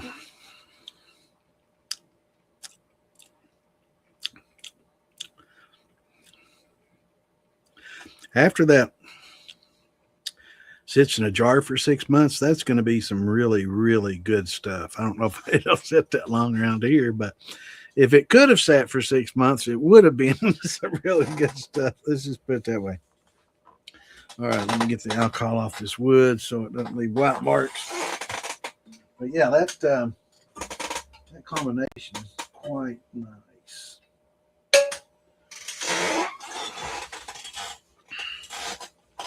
I like the sound of those jar lids popping, don't you? Means you got liquor running usually. Okay, get wheat, barley, and malted first time with Bloody Butcher. First 2 runs were bourbon kits. We'll post results. Awesome. Yeah, look forward to hearing about it. Great. First few runs are, all grain like that. Great. Most people, on their first run or 2 are doing sugar shines and other things, which is great. It's a great beginning tool. But if you've made beer, like some of our viewers, if you came in from a beer making background, you can kind of, start with the grains, or if you're, adventurous and optimistic, and it's a great way to do it as well. It's definitely, you want to end up there, right? But for a lot of beginners, I think starting with something simpler is better. Cleans your still out, for the first run, just to clean out. And then, if you got any leaks, you're going to find them. If you got any issues, you're going to find them. You're learning to make cuts, and you're going to make mistakes, right? So, yeah. But yeah, this is a great combination. Cheers.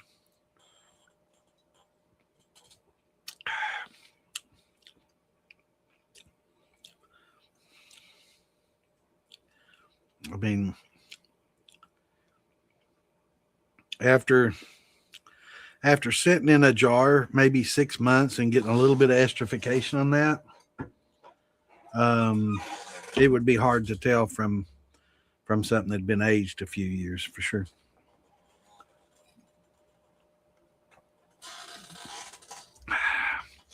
Thank you, brother. I saw that when you put it on there. And I am way behind. Miss Clint.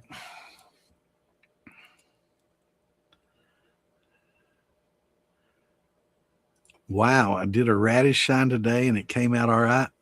Very spicy. Wow, that's very optimistic, Stephen. That's something that's unique and new. Wow. Radishes.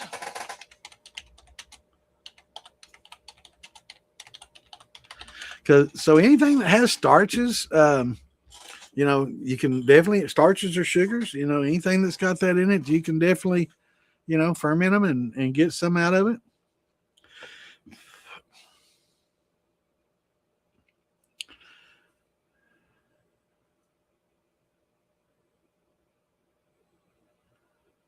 But it's got some carbs and sugar in there, not the highest, of course, a lot of the stuff that we use isn't, but you can add a little sugar or glue,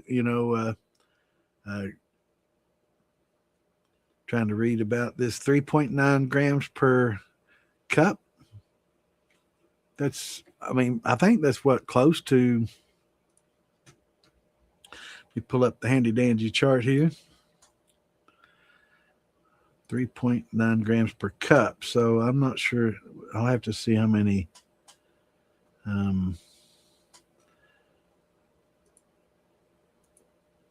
grams in a cup. Well, let's pull up our chop, because I think this is 100 grams. This chart goes on based on 100 grams. Yeah, based on 100 grams. This is, so, we're kind of somewhere between lemon and a strawberry, maybe, as far as that goes.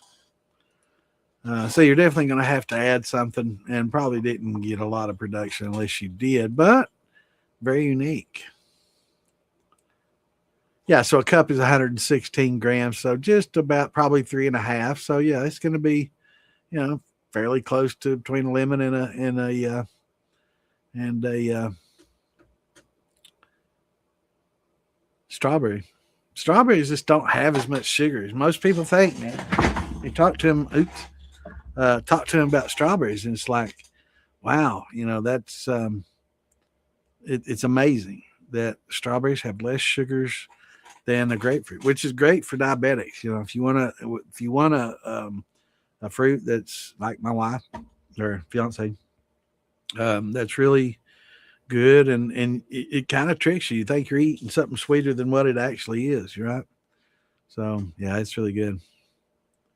Add a vanilla bean, absolutely. And you can put that in your infusers as well. We talked about having little copper infusers. I'm going to build some with a bypass. I'm going to build a copper steel and go back to that. I had one ages. Actually, I had a copper cap and Lin arm and coil on a large stainless pot, and the copper got taken. I think somebody thought that it would be better invested in a bag of drugs or something like that.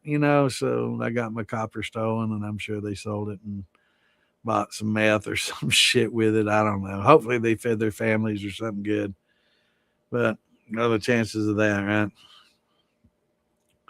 But I'm gonna have it'd be probably 40, 40 some years since I've had a all copper setup. Yeah, it's a long time ago that I had all copper, but I did have the copper cap after that. This was in the last 20, 30 years. But yeah, 40 years ago, I had an all copper, small all copper setup. So it's been a long time. But yeah, I'm going to probably build a fat 40, maybe a fat 30, something like that. I like a little, I like a little shorter, smaller, wider, larger base. I think it's a little bit more efficient than a real tall, skinny column.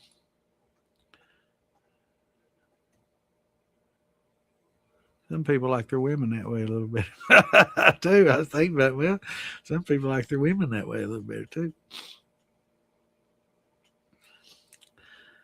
Wow, lemon chimanelle or basil rosemary. Yeah, definitely. You definitely want to get a good yeast. If you're going for florals like that, you're definitely going to have to get a good yeast, Mikey, for sure. Like, if especially if you're going to use any kind of honey or anything like that, I think the D47 and what's the other one? Lalvin D47 and there's another one 31B. I think 31B. It's hard for me to pull from memory. It's 31B. But D47 and 31B both really good for florals. I think there's some other yeasts that are definitely pro floral, and that definitely would be something that you'd want to use with lavender and chamomile. I know Lisa's liking the sound of that. Exactly. Yeah. If you can make good beer, just leave out the hops, do your step process, and you're good to go. Maybe ferment on the grain instead of off to get a little more flavor. But there's nothing wrong with fermenting off the grain. A lot of people are like very opposed to that. Beer makers swear by it. A lot of your Scotch makers, kind of distill off the grain as well. A lot of them think, well, once you get that flavor out of it, leaving it in there isn't helping things. And some people think that, and there's some truth to, and depending on the grain you're using, leaving a lot of that in there will increase bitterness. So there's good and bad, but there's no right and wrong. It's just different, right? Right and wrong will depend on whoever has that shot glass and sipping on it. And, some people may think it one way, some people think the other. What's going on? Yep. Good to see you, brother. Yeah, the girls are fun, a lot of fun on Thursday. I wish I had more time, man. It's it's tough. Where I do this twice a week, and I spend quite a bit of time in groups answering questions. I answer questions in quite a few different groups. I've got like 15, 20 to 20 some groups that I'll go to and answer some questions here and there. Um, and on the phone and I'm not complaining, I love it. But I wish that, I could spend more time doing that, but I gotta give AM some QT as well. So yeah, the apps are, I'm glad you mentioned that.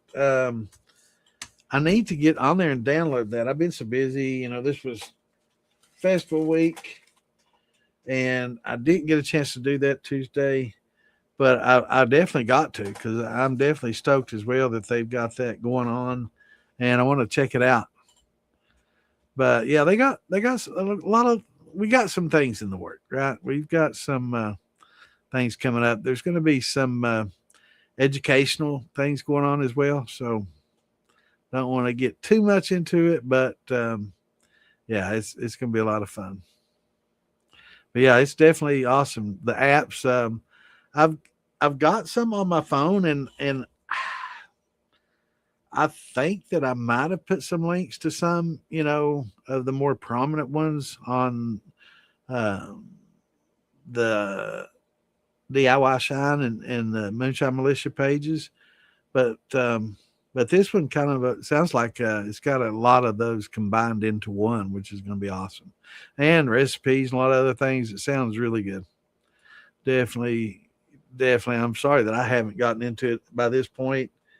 Um, in case, I just don't have much time. I'm old. I sleep a lot, and I just sit and wonder, how did I get it? How did I work and get anything done other than work? It's just not enough time of the day anymore.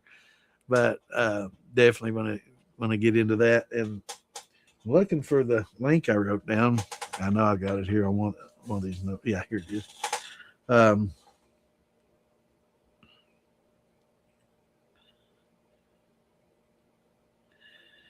I think maybe this might be to the instructional, but that's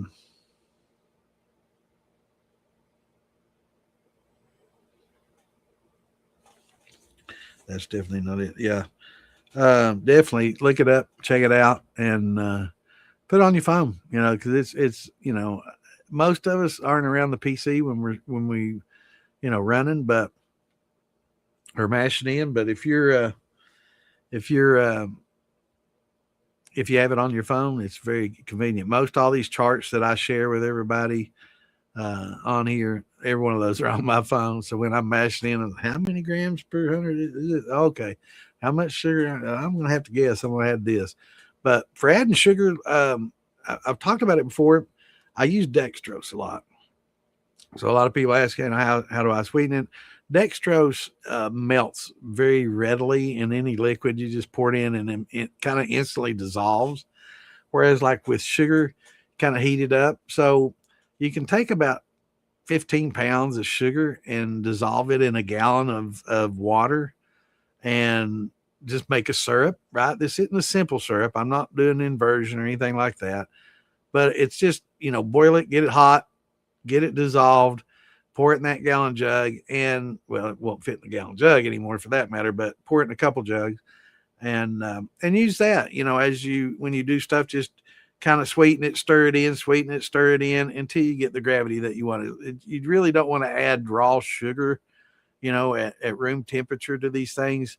It can introduce, the lactobacillus and some of the calm yeast and wild yeast and stuff to it.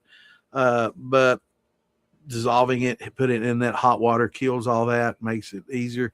But it's just already dissolved and it's easier to stir in. It's ready to go. It doesn't sink to the bottom, and you have to stir the shit to get it broken up, and it just doesn't do a lot of times. So having a little syrup like that is handy, or some dextrose, or you can use corn syrup. But yeah, it's a lot more handy to do, and it's easier to fine tune. And it's simple. Just keep that jug there and just add it, stir it, and check the gravity. Add some more, stir it, check your gravity until you get right where you want to be, and then it doesn't take much to kind of bump up a little gravity. If you didn't get a great conversion, there's nothing wrong with it, because it's not gonna. If you get a 1060 and you want a 1075, it's not going to add any bite just to pump it up that much. You're really not going to notice it, but it will give you better production and help things work off fast. So um, just a good way to do it. Yeah, brown sugar is made from cane sugar. It's just molasses added. Yeah.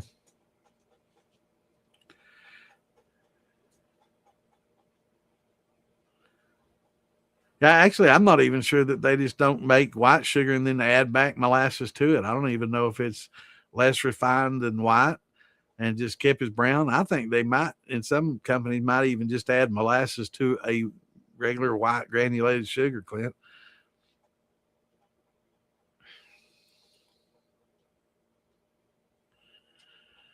Yeah, yeah, they are a lot of fun to watch.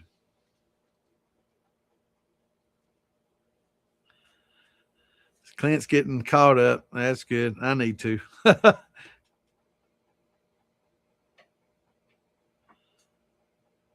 Yeah, that's what we're here for, brother. We're here to have a good time, enjoy things, get away from all the drama and all the politics and all the bullshit that we get and have to deal with these days, and just have a drink and relax and talk about distilling and have a good time. And that's what it's all about, brother.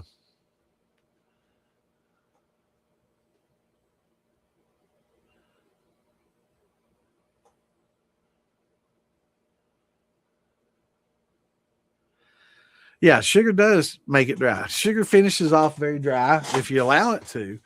But if you use the potassium metabisulfate or potassium sorbate, you can stop that and make it not finish dry and retain some sweetness.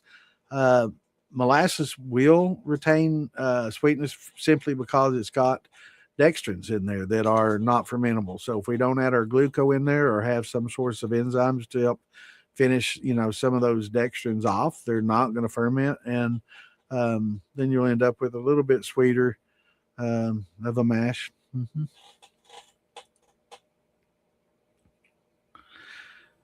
Yeah, did you watch it? It was, man. It was a very good article. And a lot of people, it is. Yeah, the acetobacter is the precursor. It's the egg that hatches it, right? So you have to have an animal that's born out of an egg has to have the egg before the animal, right? So the egg had to come before the chicken. It's just it evolved from another bird, maybe, but the eggs definitely came before, because they're not mammals. They're not mammals. They come from eggs. But yeah, it's the acetobacter is, and a lot of people, oh no, you gotta have mother vinegar and all this. And it's like, how do you think you create mother vinegar? And it's the acetobacter. That's the source of it all. And it's not easy to do. That's why I was telling, Alfredo, that's something you definitely want to keep. Don't throw that out. That's awesome. It's great. If it's in your wine, it makes a great cooking wine, and it's very good for your gut health, and it's good for you. So just make sure you don't get bad bacteria in there, and you're golden.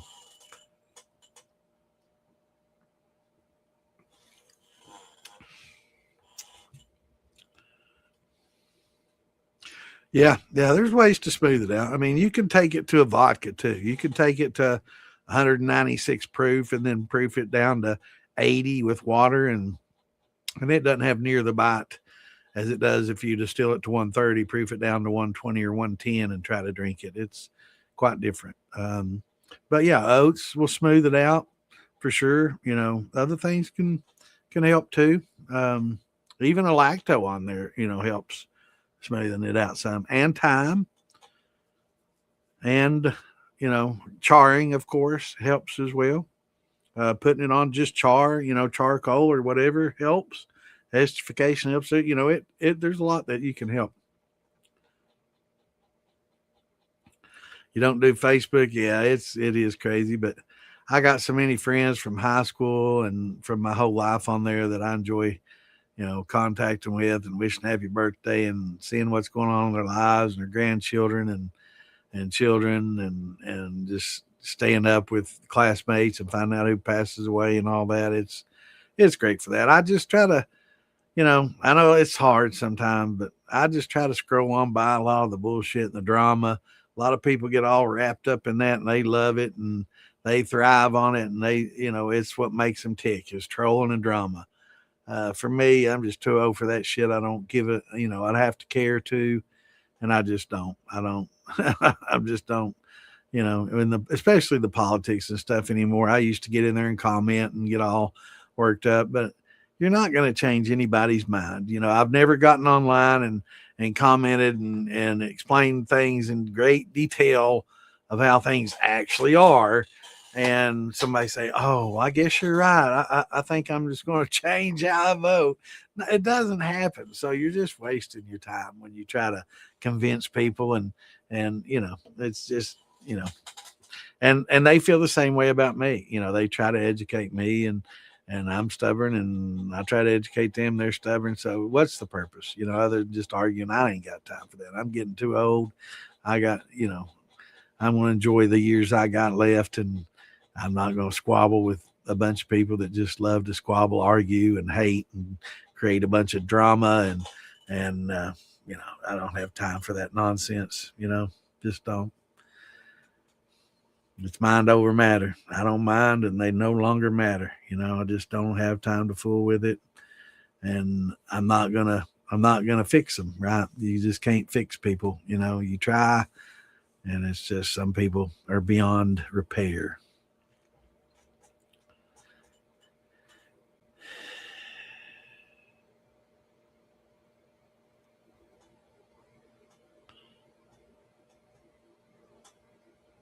Awesome. Well, I'm sorry I'm just reading this, Catherine, but 20 minutes late. That's better than never. But yeah, how you doing, Catherine? Thanks for joining us. You got a pretty good teacher there. I taught him everything he knows. Kidding. Just kidding. Clint's a great guy, man. And I think I have to do another shot. That big shot went down pretty damn well. It's been a while, right? I didn't drink a lot this past. Hope there'll be some of this left when Cal gets in. Didn't drink a lot this past weekend. Actually, I only used this syringe to. Damn, that thing's over. So there's the little. That's the little end that goes on this. That's for putting right between your teeth. That comes off this syringe.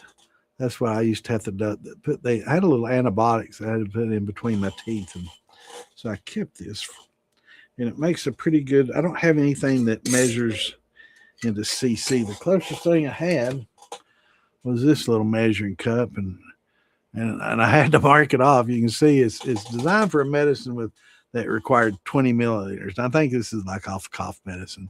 So I had to put me some little marks on there for 15, 10, and 5. And I don't know. I guess that's fairly close, but this is a lot more accurate. And I can draw it straight out of there. And how many is that? That was a pretty quick. Let's just do, I don't know how much a shot glass will hold. So we're going to do 8. No, that's not much at all. Okay, we're going to do 16. All right, 8 and 7, so there's 15. And we'll do 15 of both. Because I really do like the combo. And that is 10. And damn. That's a big shot. Perfect. Half and half. Then I'm going to have to take this out of here. Ooh, that don't want to. Yeah, it'll come out. Let that evaporate.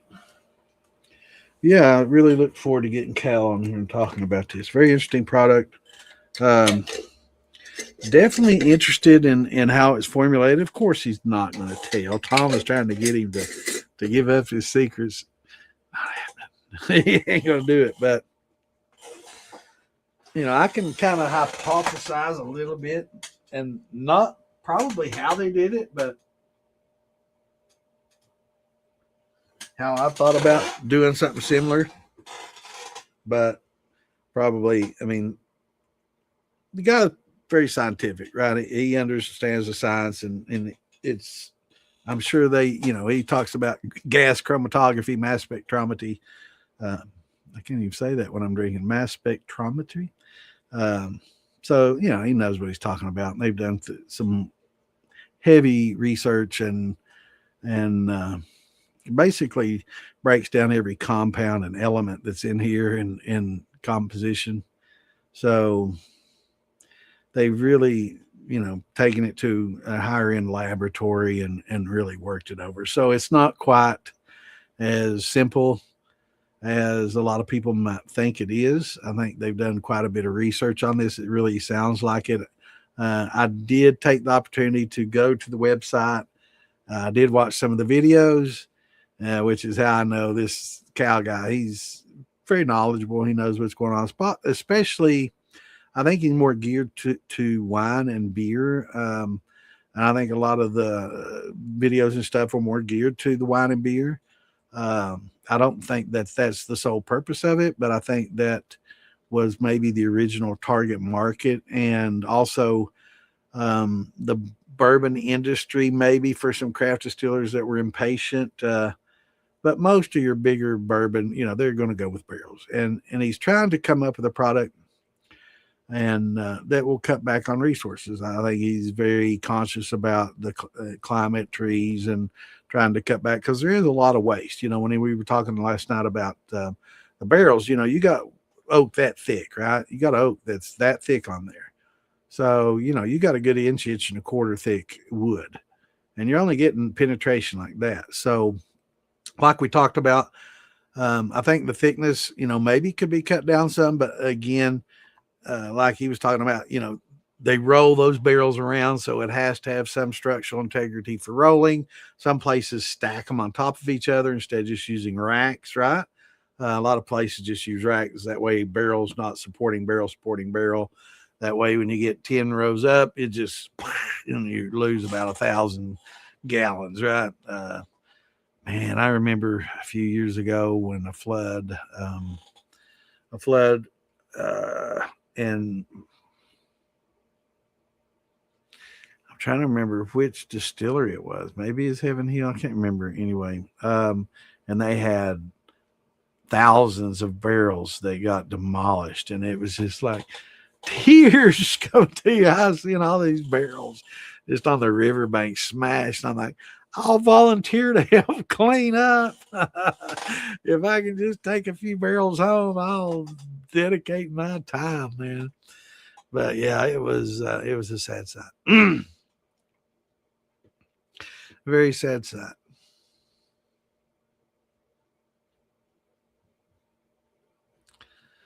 What's going on, Matt? Yeah, I do too. Our first run. That's awesome. Sounds like a good one too. The napping community called. All right. Go beat on some rocks then. Go flake some flint. Thanks for stopping in, brother. And dude, check that video. I'm trying to think of a way to get it to you. I'll try to find a link and get it to you somehow or other, Mikey. I know you definitely want to watch this video. It might even be on YouTube, so I might be able to just shoot you a link and you can watch it there. Hello, Miss Tammy. Good to see you.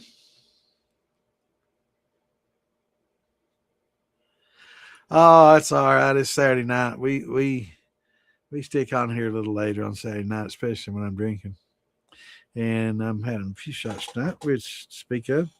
Yeah, it's got good color. That's kind of in between those two, and that's actually about a perfect color, to be honest. The other's a little dark. It might, For a lot of people, it might be a little over oak, but I like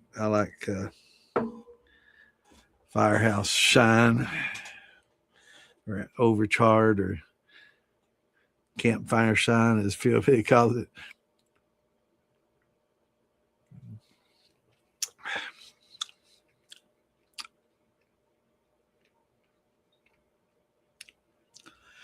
To taste that next to the White Dog, it's unbelievable what a week did. But I definitely want to try some of that Philbilly liquor he's talking about last night. That's the best thing he's ever made. Man, I know the next time I'm going to that motherfucker's house, I'm going straight to his refrigerator. I'm going right for the refrigerator, Phil. I'm coming for it, bro. I'm like, man, I need to get some ice cubes. I'm going to drink that shit.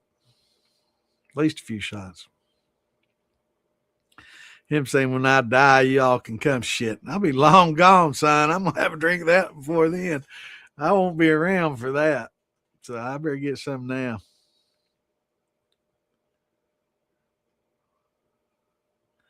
That's awesome, Scott. That's awesome, brother.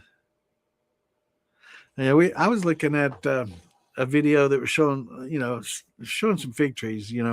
This dude, he's like, the squirrels were eating all his figs, and it was the only fig he had. And the dude wrapped aluminum foil around his last fig just to save it, so the squirrels wouldn't get to it. And it did work, and it got fresh and got to mature and ripen.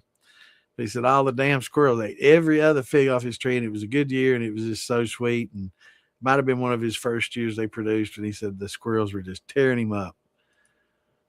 So that was a pretty interesting video. Poor guy. Yeah, I had a great 4th of July. Sure did, brother. I went up to Philbilly's, we hang out and drank copious amounts and shot off fireworks from hell. I'm telling you, man, I'm some of the best fireworks. I mean, I used to sell fireworks, and him and his neighbor kind of had the dueling thing going on, man. And neighbor, I mean, I know what fireworks cost. I used to sell them. The neighbor went through many thousands of dollars worth of fireworks, and Phil went through quite a bit. But that neighbor, man, I want to live next to them people. They probably shot off $5 to $7 grand worth easy. Like I said, I dealt fireworks for a long time, and before they were legal, now they're legal. You can't make money at them, but when they were illegal, I sold the shit out of them. You get a lot more money out of them then. Now it's not worth it.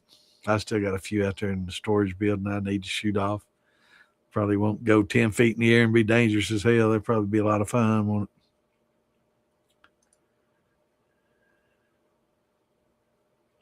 What's going on, Chris? Brian? I see Chris's comment to John, and then I saw yours right after that, and said, hello, Chris John, or Chris Brian, Chris John. Chris was talking to John, and yeah, I'm getting there. I might have had a little bit before the show, too. Yeah, I started off. Yeah, it's just powdered. It dissolves well. It's just powdered glucose molecules. It's awesome. Great stuff to use. Yes, it is, Miss Tammy. Cheers. Beet sugar to brown sugar, they add molasses. Yeah.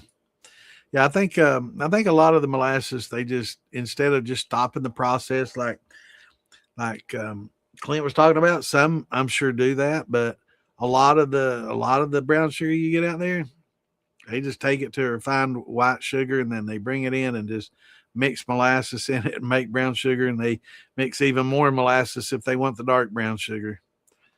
Yeah, and I'm sure a lot of them use the beet. Yeah, I'm seeing a lot more beet sugar and less cane these days, and that's not a good thing. Bad, sad. Easier, cheaper source. It's a lot easier to grow beets than sugar cane, and I guess easier to get the sugar out of them than to press and go through the process. My cousins raised cane, so when I helped go process it and as part of my childhood, early adulthood. Watched them, run that stuff through this. They had this huge cast iron press, and it's kind of like what you see on these, and it's kind of has like the big wood post that comes out, and it has the connections to attach it to your donkey, and have your donkey run around, and we became the donkeys. They didn't have any donkeys, so guess who pushed that? It's fun. Go out there and try it, man. It's a lot of fun. Let's see how many times you can go, and trying to make a game out of it, like Tom Sawyering us up or Huck Finning us. But yeah, we, walked around circles and worked that press, man. It was a big, huge press. It's probably still there. I mean, they still have that farm. I need to talk to him. I want to go hunt there this year. My uncle used to live there, and there's a nice little cabin on it, and they used to raise cane there. And then after that, they raised a lot of peppers for Paramount.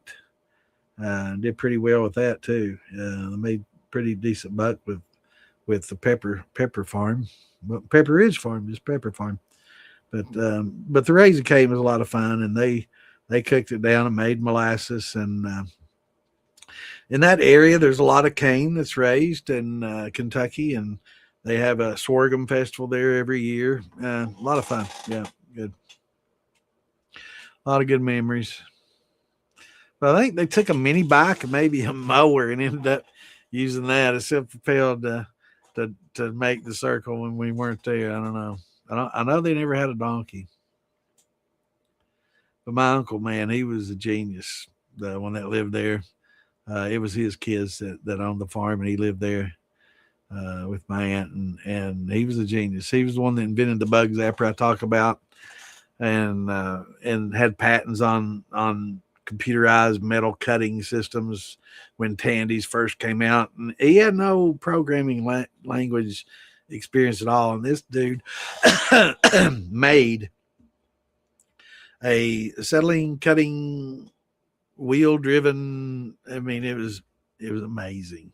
And they bought the patents and made, kind of the precursor to the CNC, right? So yeah, this was back in, I guess, the early 80s when Tandy's first came out. Yeah, it was amazing. And he lived off those patents the rest of his life, But he made a bug zapper when he's like 12, 13 years old. He hated horse flies. My family grew up on a farm, and they had a little post office and a general store and a little farm, and had a barn, and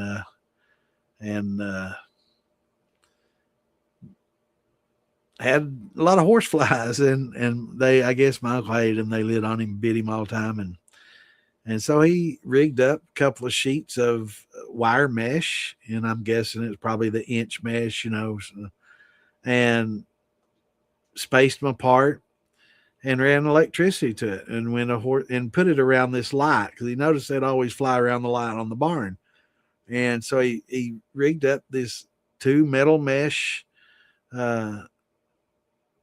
get up and made the world's first bug zapper, right?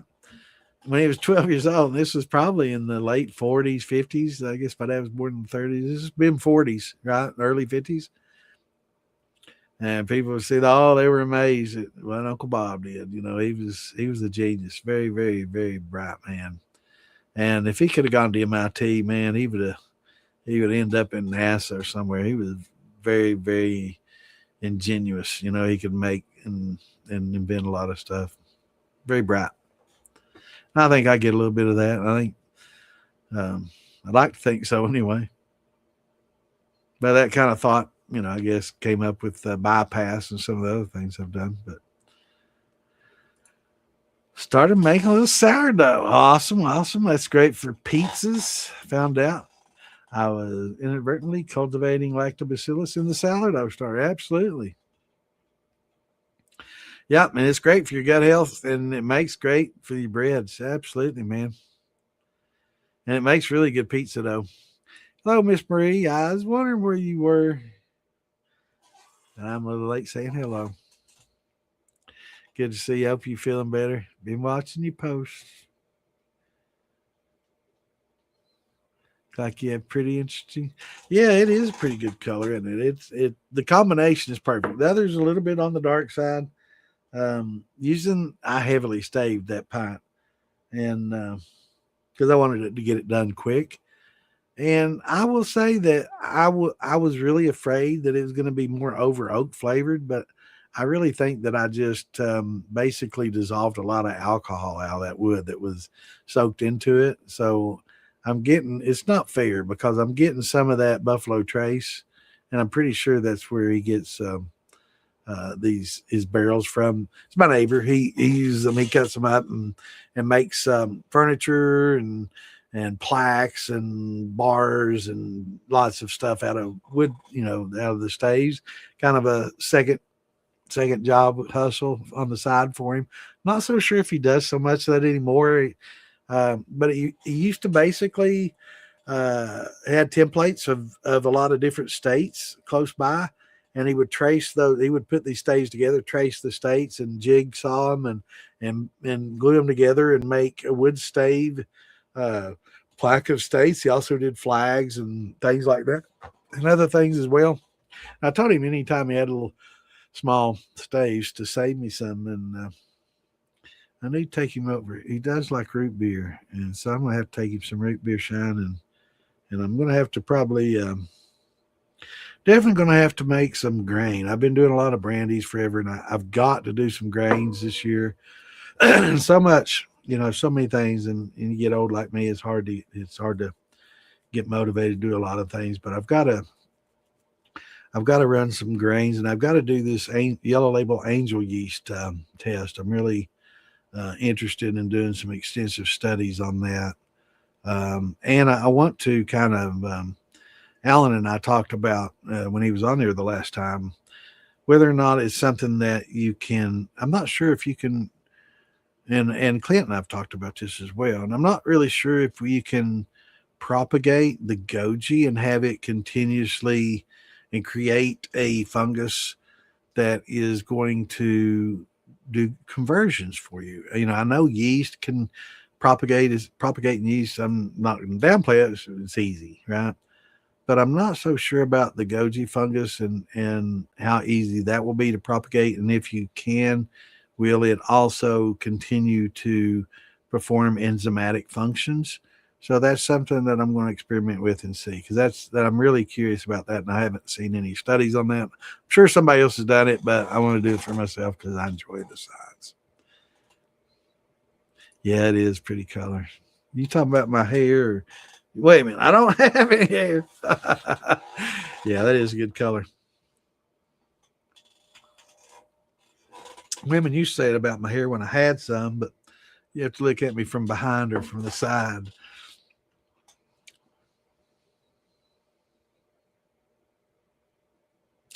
It'll be really good with the rum and tequila. I was thinking about tequila. And I was thinking about my buddy's tequila that used to send me some every once in a while, and he hadn't. He promised to not too long ago.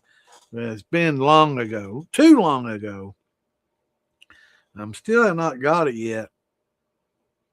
But he makes probably the best tequila I've ever had. And I used to drink a lot of tequila, and I've drank some top shelf tequila, and his aged barrel tequila is top shelf. He did, didn't he? He told me right where to find it, man. You bet your ass next time I'm at Fields, I'm like, man, I need to get a couple cubes of ice. I'll be right back. I know which jar to go for.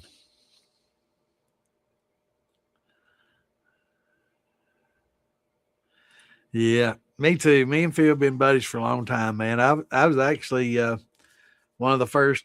I joined the militia when it first formed, and I was one of the first admins in there, and it's been a lot of fun. Yeah, Phil's a great guy, super person, man. He's so chill, Phil. I mean, uh, you're not made a better hearted person. Great guy, Can't say enough good about him, man. That's why anytime I can send business his way, I enjoy it. Anytime I can help him any way I can, I enjoy it because he's such a good person, and inspiration to a lot of people, you know, and his videos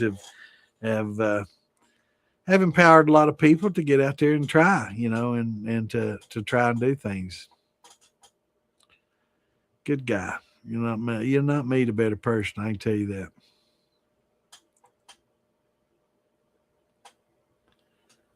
Yeah, me too. Definitely.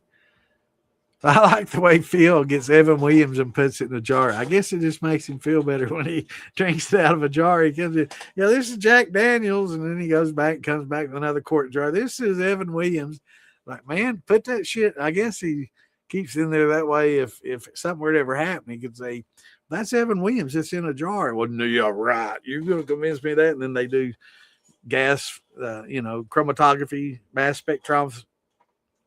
Here we go again. Mass spectrometry. I can't say what I'm drinking, but yeah, and they can prove that that is exactly what that is. You know, it's very accurate breakdown.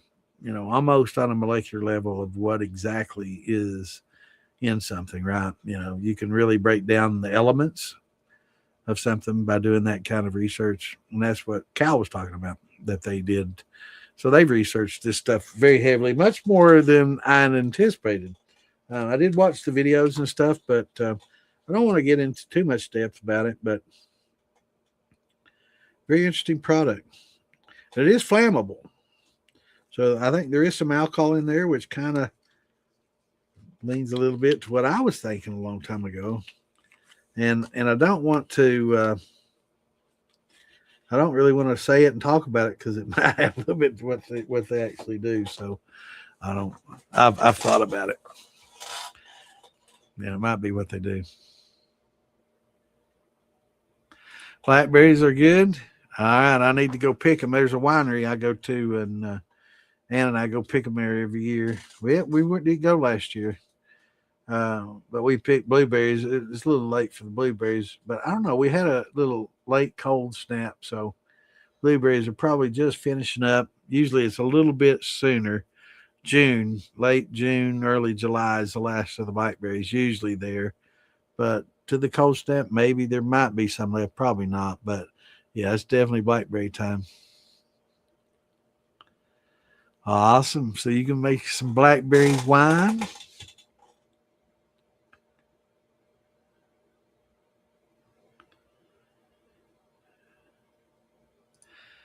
I was hearing Maine ain't ready yet. What?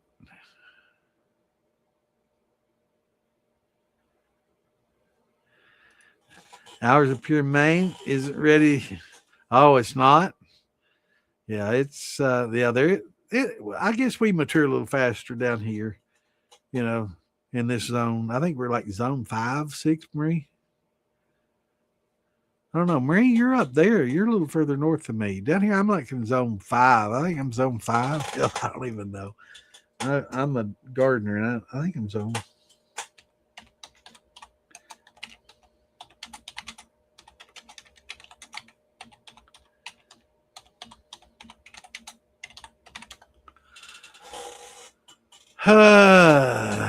Six. I'm in zone 6. Okay, 5, 6. You know, depends on the year.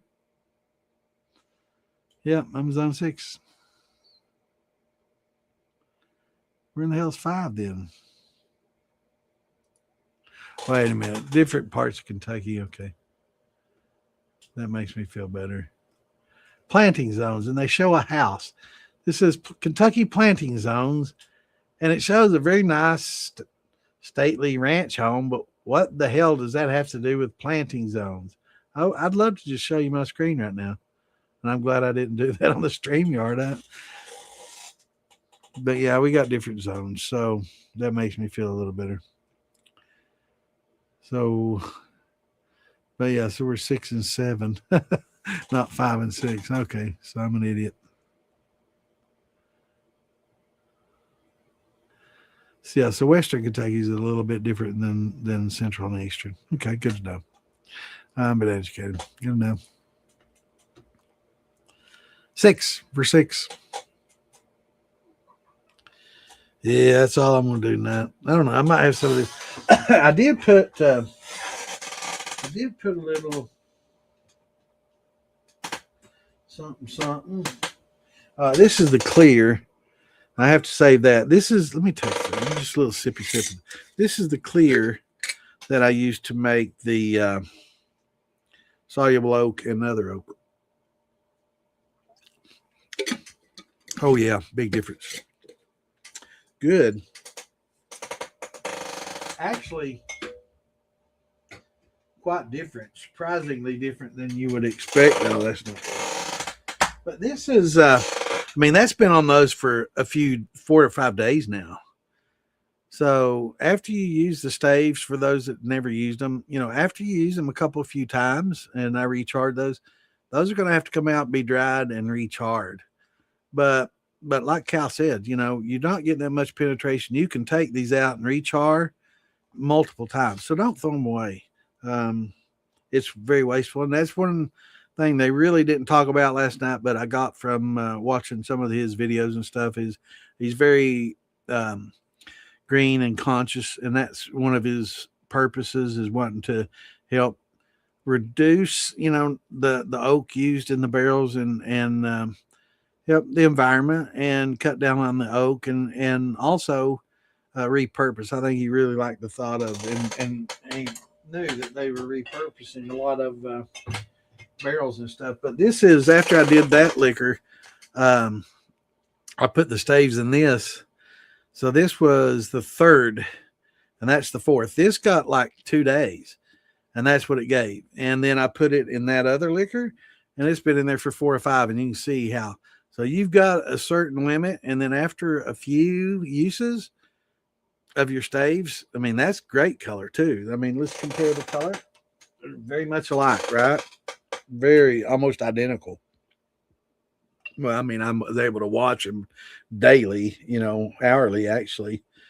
So very close. This is an apple brandy. This is Wes's 140 proof. So we can't do too much of that.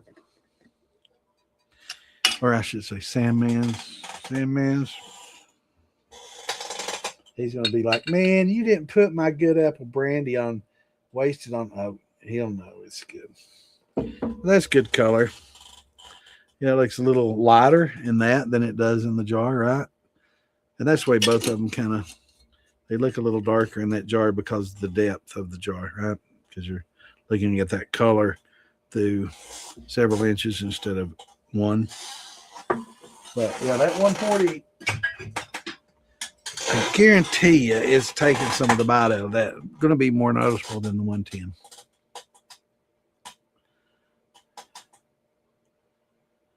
Oh, you're done with the rock napping, with the flint cracking.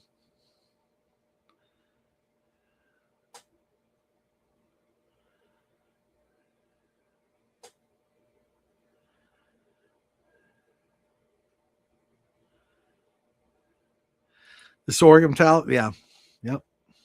The tassels, or you know, a lot of people don't know that the sorghum is the actual flower tassely part. Yep.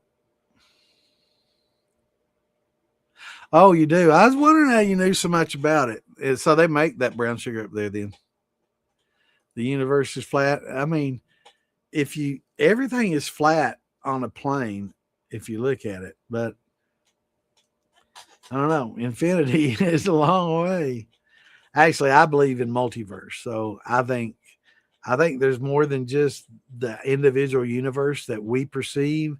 I think that's just one of many, and I think that time can't explain. You know, we get really deep on this. You know, after I drink, you know, just be glad I'm not smoking anymore, or we could really get, you know, crazy.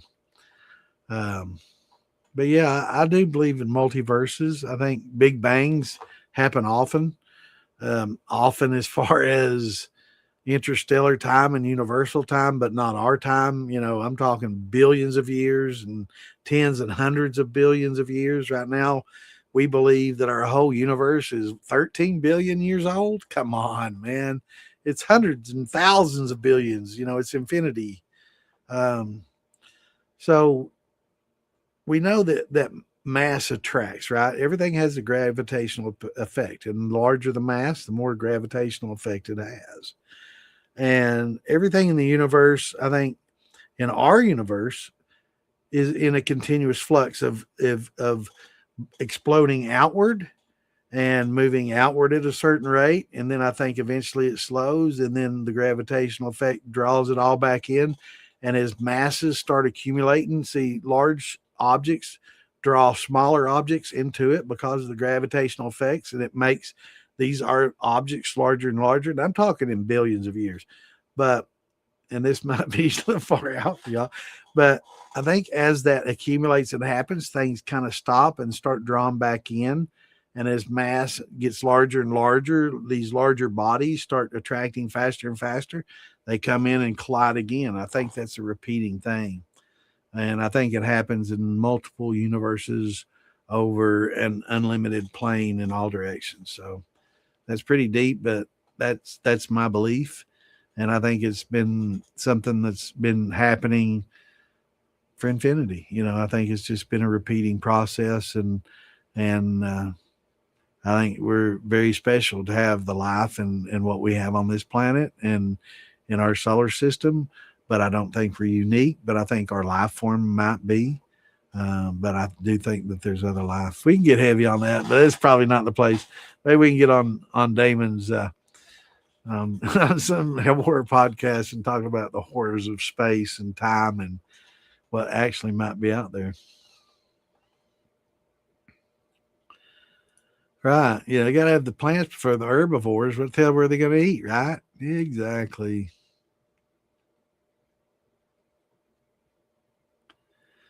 Well, some of us are more well rounded than others, you know, in more ways than one.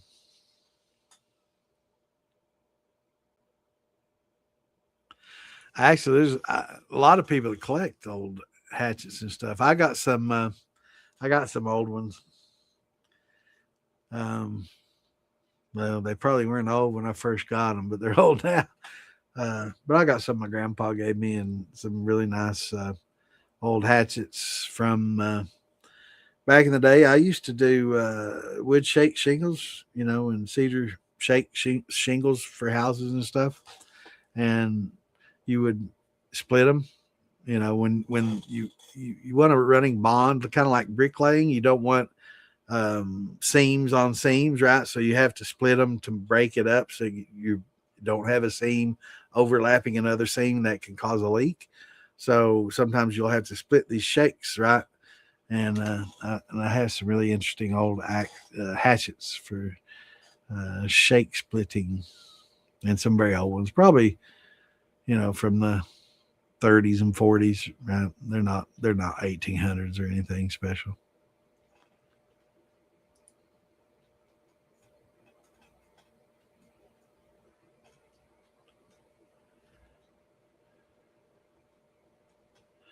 I'm not gonna die easy, man. I'm gonna fight it every step of the way. I'm stubborn, I'm mean, and I'm gonna fight it every step of the way, And eventually I'll probably will get dementia. It kind of runs in my family. I know I'm starting to get a little bit forgetful and kind of scares the hell out of me, but I got a good woman that'll take care of me, and as long as she can prop my fat ass up in front of this computer, I'll be here to have fun with y'all till the day I die. Y'all have to entertain me. You might have to re-educate me. This might be more questions on my part. You might have to re-educate me on what I need to do to make some more liquor, right? So I want to teach y'all now, so you can teach me back later, right? That's how it's going to work. Yeah, but yeah, it's sad. I shouldn't make fun of it, but yeah, I just lost a sister a couple of years ago to frontal temporal dementia, and my dad has it really bad. And he's in his 80s, so you kind of expect it in late 80s. But I'm starting to get forgetful. I do, I hate it. Um, there's nothing worse than knowing that you're forgetting something, right? It's okay to be ignorant and blissful. That's, probably a good state of mind for a lot of people. But to have had the knowledge and realize that you're forgetting these things and knowing, the family disposition, it's kind of scary.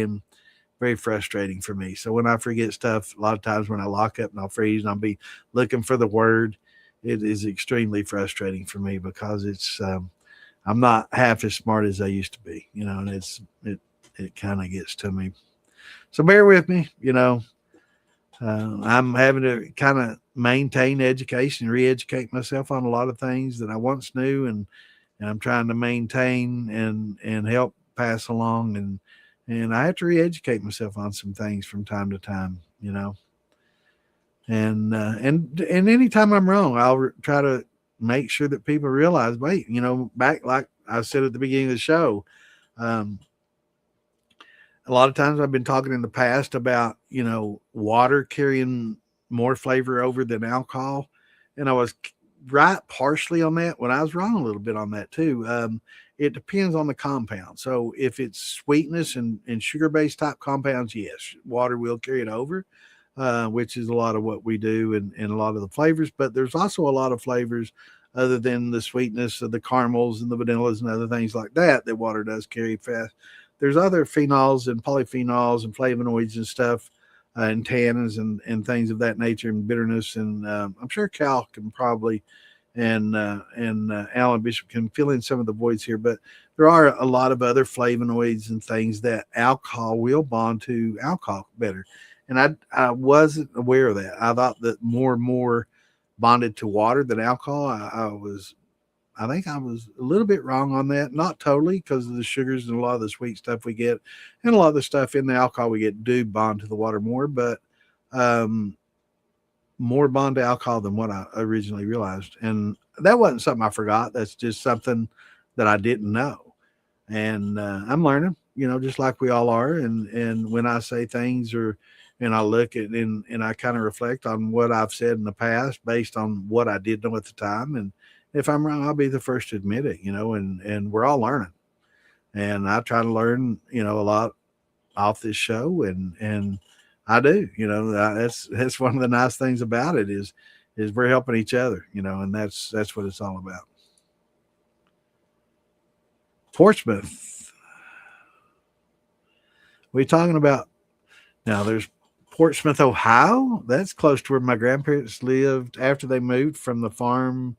Oh yeah, the farm that I was talking about that my uncle Bob lived on, and the post office and the farm and everything. They sold that to the Army Corps of Engineers, and there's now a lake over top of all the property that they owned. Then they moved to Ashland, Kentucky, and Flatwoods. That's close to Portsmouth, Ohio, across the river. But I'm pretty sure you're talking about a different Portsmouth. Maybe, maybe not.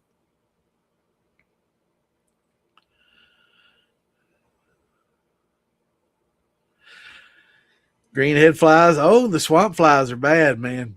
See, we used to play. Well, I used to play baseball, and it was close to the riverbank, and we had swamp flies. Man, there ain't nothing worse than a freaking swamp fly. Oh my god, they can bite you through your freaking white socks. We used to wear these big, tall white socks that came all the way up to our damn knees, and and our baseball uniforms came down to our knees, so we are pretty much covered up that way when we slid in the bases. It was a little protected somewhat. And in football, and in football practice, same, football pants come down and these white socks come up to our knees. And these freaking flies, man, they can bite your ass through socks. And that's saying something. But yeah, these swamp flies, man, they can get you. I can't believe I'm still that far behind. That's 10:13. It's 10:30. I'm 20 minutes behind the whole time. All right, Dougster, I'm sorry. You're probably gone already. Yes, absolutely. Everybody join the hobby distillers. And yeah, I need to make note of that way. I'm point to that every.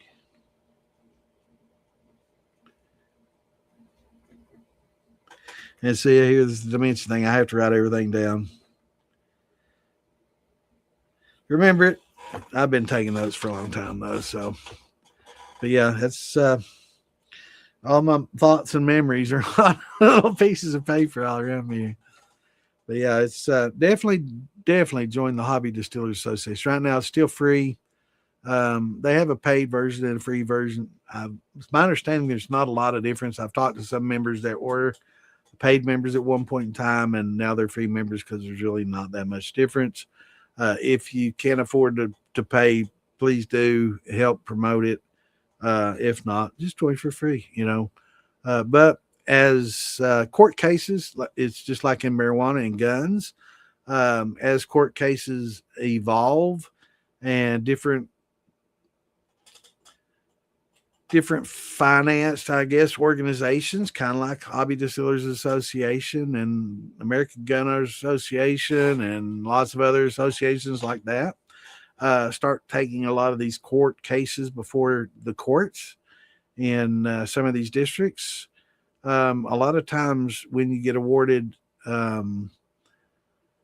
permissions, I guess you could say, or verdicts, a lot of times the verdicts go to the plaintiffs, and the plaintiffs can be like the Hobby Distillers Association, and they are actively seeking legislation to change legislation on home distilling. And I think it would be for anybody that, if you're sharp, for free, why not? So it may just be a free ticket to distilling legally at home in the long run. If they take this before the courts and the courts award it and they win, then all the members are going to be able to legally distill at home free, federally and state. So, yeah, probably a good idea to join just in case something like that happens.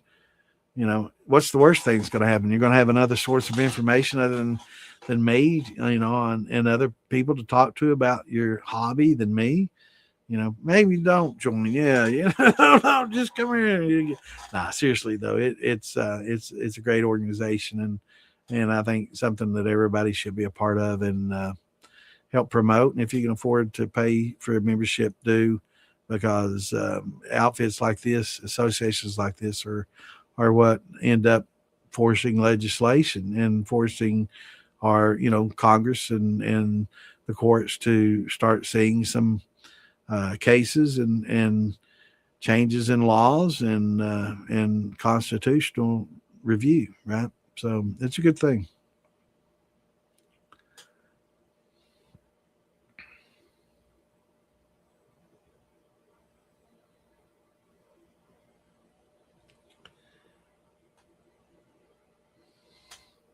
Yeah, I'll talk to you about that, man.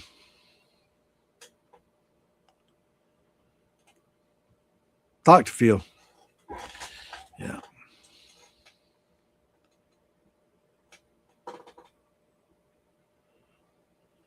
Tell Phil to send your blue corn, or it 2 weeks ago. Tell Big Easy. Yeah. If you need to tell Big Easy.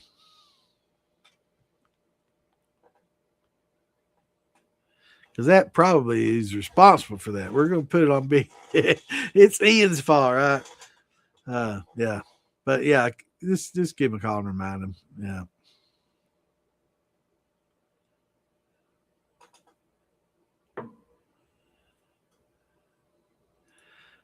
You drank a lot of whiskey, but you could never stomach Evan Williams or Jack Daniel whiskey.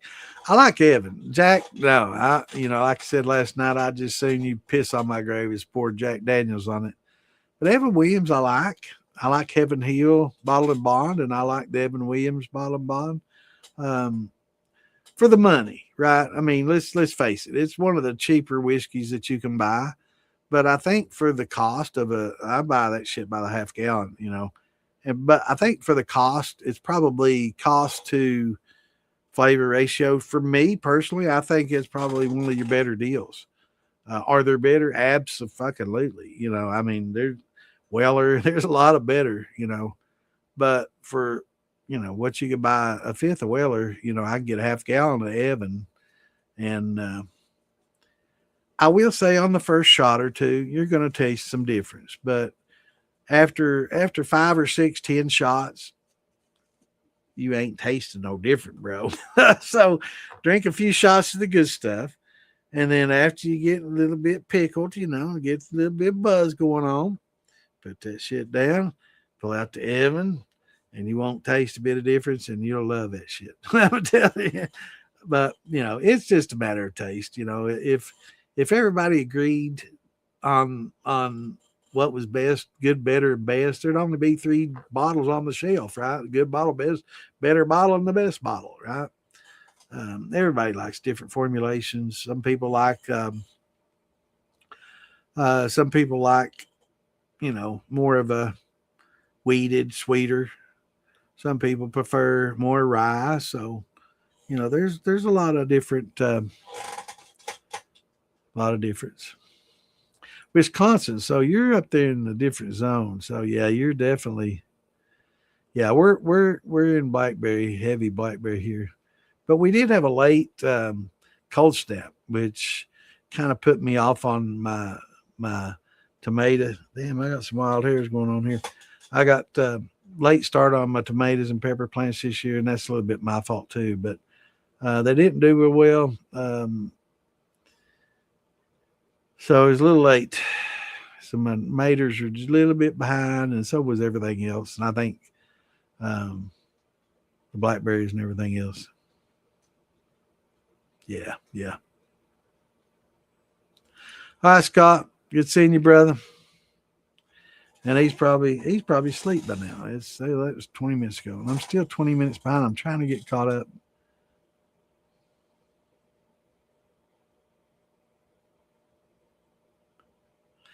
All right, I'll find you, Mike. You got your number down there, 4758.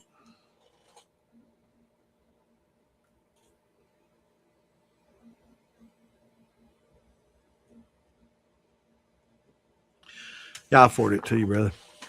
And that actually might be originally from YouTube, so I'll check. I think it is actually. Elderberry. Yeah, I think blackberries are in prime right now. Maybe definitely in prime. August. Yeah, they're definitely prime here. But again, we did have a late little cold snap, so we had a cold spring, so it kind of put everything off. The people I buy my starts from, their peppers didn't do well this year. I didn't get my poblanos. I was really upset about that, but I did get some lunchbox peppers and a plant or two of just green bells. But I didn't get my jalapenos and my poblanos, and I was really upset about that. So next year, if they can't come through for me, I'm gonna have to find me another place or find me a greenhouse that has them early. I'm gonna start sending shit there. You just wait, man. It's the wave. There's gonna be a wave of over information coming your way, man. I'm gonna send everything there. I'm just kidding you, bro.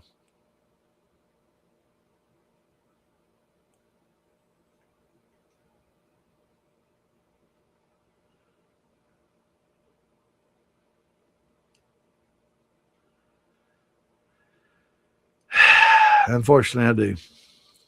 That's all I got to say about that. But yeah, unfortunately, I know exactly what you're talking about.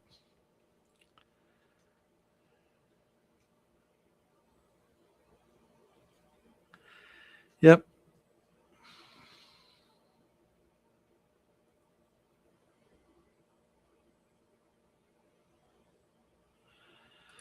The predominant figure of the community went to a brewery for shame. A brewery, a moonshiner in a brewery. What a step down. I'm just kidding. That's good, man. I'm good. I'm glad. Who was it? Mikey. Inquiring minds want to know. Is the end of your Blackberry? I'm thinking we're probably prime still here. I don't know. I'll have to go. We haven't been. We didn't go last year, but and when was it? We picked blueberries and blackberries at the winery. Huh? I mean, what month? Not year. July? June? July? Yep. Mostly June. Okay. June. Probably ending then.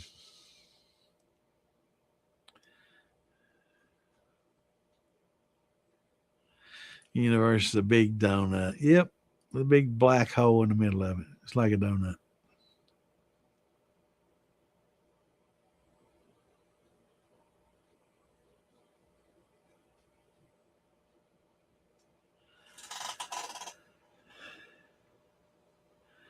The Jason post is. I miss Jason. Yeah, that's my buddy. He's a good guy. I like old heavy metal moonshine. He's a good dude.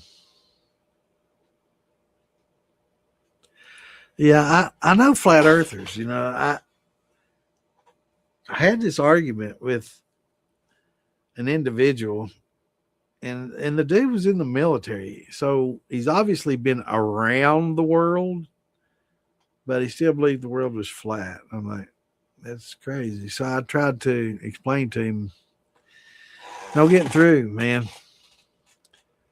And I say friend, I use that term loosely. This dude, I'm really not that fond of him. He's out there.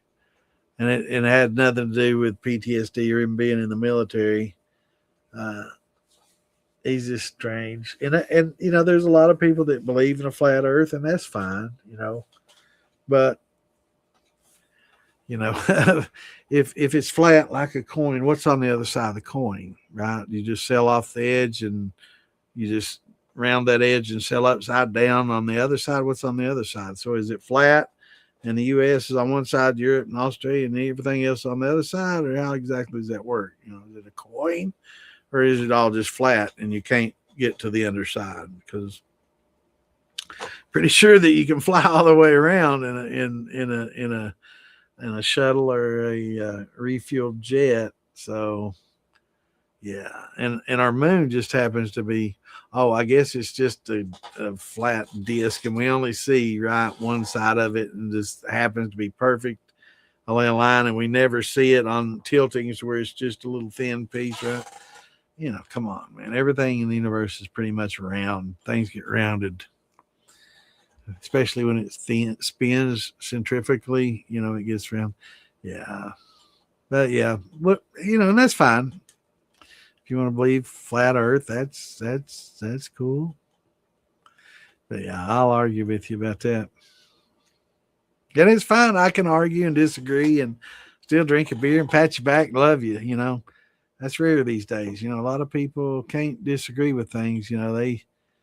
It's like it's my way or the highway. Believe what I believe, or I'm unfriending you on Facebook and I'll never talk to you again. It's like, wow, whatever happened to the days of debate when we could argue, and at the end laugh and still not agree, but agree to disagree, have a drink and still be friends. You just don't see that much anymore. It's crazy.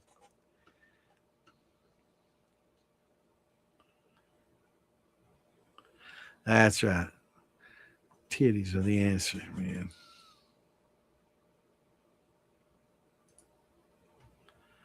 Wait a minute. What are we talking about? What am I selling?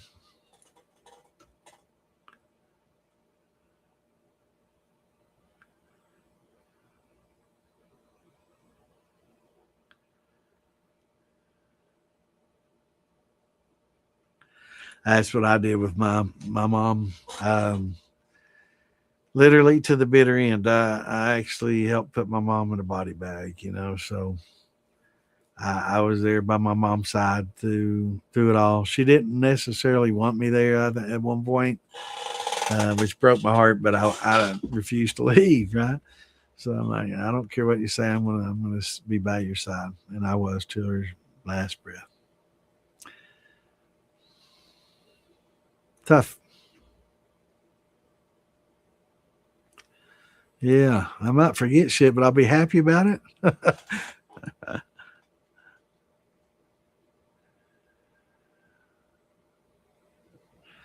I've got to take care of me. Good night, Miss Jess.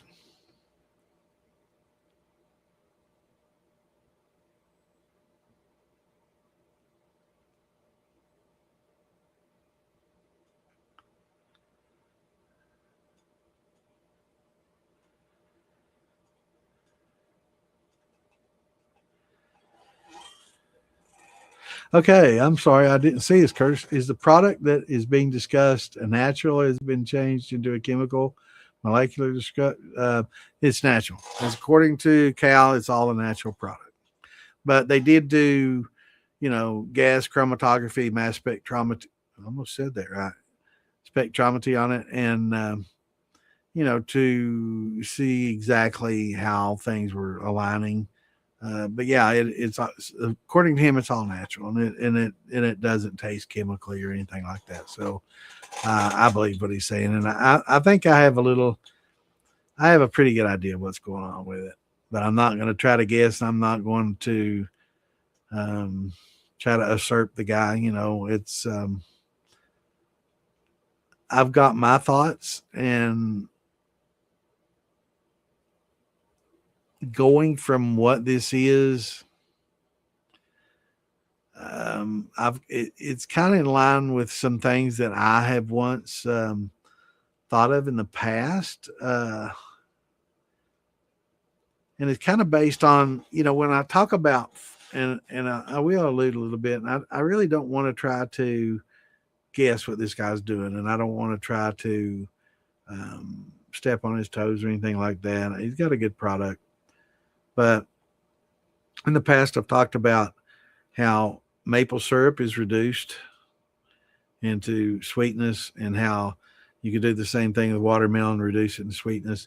I think you could probably do the same thing with some cheap, shitty alcohol or bourbon, and evaporate all the alcohol off and just get basically what's left. I think that you could do that and make a pretty decent product, but you're just dehydrating alcohol and putting it in alcohol to rehydrate it. So, I don't know how expensive that would be, but that is something that I've thought about before. Basically, I know that, you could pour alcohol out on a plate, for example, and let it evaporate, and you're going to have a little gumminess and a little bit of tar and stuff left behind. And then I think you could reconstitute that with a very small amount of alcohol, and redissolve it and come up with something that would be readily able to be added to another alcohol. See, these are things I thought about many moons ago. Why I'd sit and smoke pot and make moonshine, right? But yeah, and then you could probably add some vanilla and uh, some caramel, naturally, to the product, and it's a post flavoring thing. To smell it, I'm not getting a lot of these, vanilla and caramel notes or anything like that. I'm getting a lot of what I smell. I can say this. I can smell that, and I can open up a fresh old barrel and smell it, and it smells a lot alike. Now, how they arrive at one and the other, I don't know. I don't know that there's any correlation. I'm not trying to guess what this guy's doing. Um,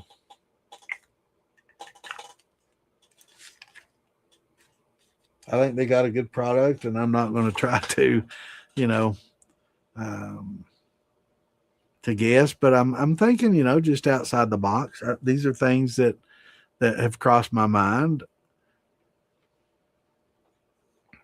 I doubt that they actually air out alcohol. How expensive would that be? To come up with a tar and then try to reconstitute it. I don't know. If you had a lot of shitty alcohol that didn't turn out well, I guess you could dissolve it and get all the heads off, and come up with a lot of the flavonoids and stuff left on a plate, and then try to reconstitute it and mix it with a touch of alcohol, and just be a concentrated form, right? I don't know what it is, but I know it tastes good, and what they did was good. But that's something I've thought about before, because I've thought about, you know, um, reducing a lot of things, concentrating.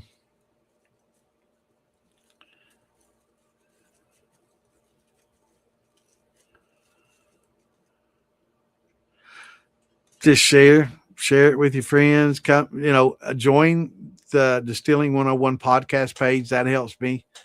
And I mean, if you love the militia and you remember the militia, you love the militia, if you want to support me personally, I've got a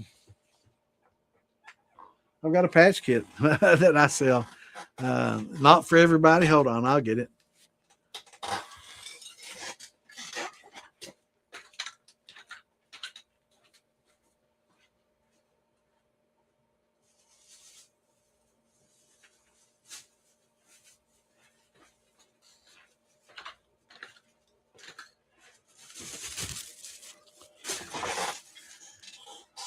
All right, yeah, Phil and I, we got kind of the Moonshine Militia Club. We're not an MC, we're just a club, and with dreams and hopes of maybe at one day opening up a clubhouse that people can come to distill at and hang out at and drink at and visit and share ideas. But this is the center patch. It's all embroidered, multicolor. I think there's like 1, 2, 3, 4, 5, 6. I think it's 7 color. Yeah, 1, 2, 3. No, black's not a color. That's the base. 1, 2, 3, 4,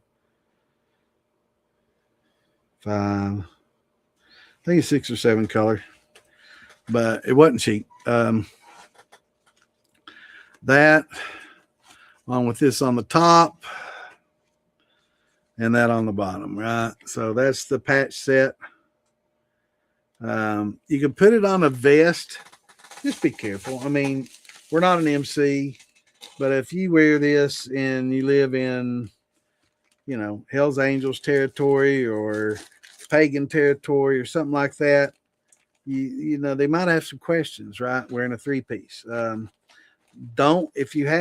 If you put it on a vest, don't go flexing around on your motorcycle and going into biker, clubs and bars that bikers pretty much run and wear it to festivals and stuff. Hang it up behind you on the wall and wear it responsibly. And if somebody does come up and ask you, kindly explain. We don't have an MC patch. We don't have any location patch. We don't have a 1% diamond. Chris knows. And so we're not an MC. We are a militia, and we do believe in the Second Amendment, and we believe in the constitutional rights that of life, liberty, pursuit of happiness, and one of it, which is the ability to make your own liquor at home, which we feel that every American should have the right to do. We think you should make wine, beer, and be able to distill it on your own. As long as you're not selling it and violating any tax laws, then why the hell does the government care, right? So that's what we believe. And so it's just a little club, and it's and thanks for asking, but I do this as a hobby. I put this patch kit together just to make a club. It's literally after I might make it's a $75 patch kit. The center patch alone was 60 and change, and the top and bottom rockers were 12. So it was like $72, and I'm charging 75 for them. So I'm not making money on them. I did it just for the brotherhood of making. And I've got some leather vest. If you want to put it on a vest, these are iron on. You can iron them on like a hoodie if you want to, whatever. But it's just supporting the club and the militia. And so I'm not making money on it. It's not a money making deal. I don't have a channel monetized. I'm not interested in making money. I'm not rich. I'm not poor. I'm old and retired, and I've got enough money, hopefully, to get me through retirement. But I live on simple means, and I don't make a lot of money every year out of my retirement money. I'm not about money. I live simply. I don't have a lot of excess. I don't have extravagant spending abilities. But I did go to a little bit of expense getting these. The center patch was pretty expensive. It's $60 a piece, and multicolored, fully embroidered patch. And I got a good deal on them. I mean, everywhere I shopped was $110 for this same type patch. And this company put them together for me for like 50 some bucks plus shipping, which come to about $60. So a little over 60 actually. And, so in the rockers were $12 and change. So yeah, I got $72 into something I'm charging 75 for plus shipping. The vests are 25 if you want one. I paid $20 and change for them on Amazon, 21, $22. And that was on a big, huge sale right now. They're 30 some 40, almost $39, I think. So, but I'm not, again, if you want a vest to go with them, fine.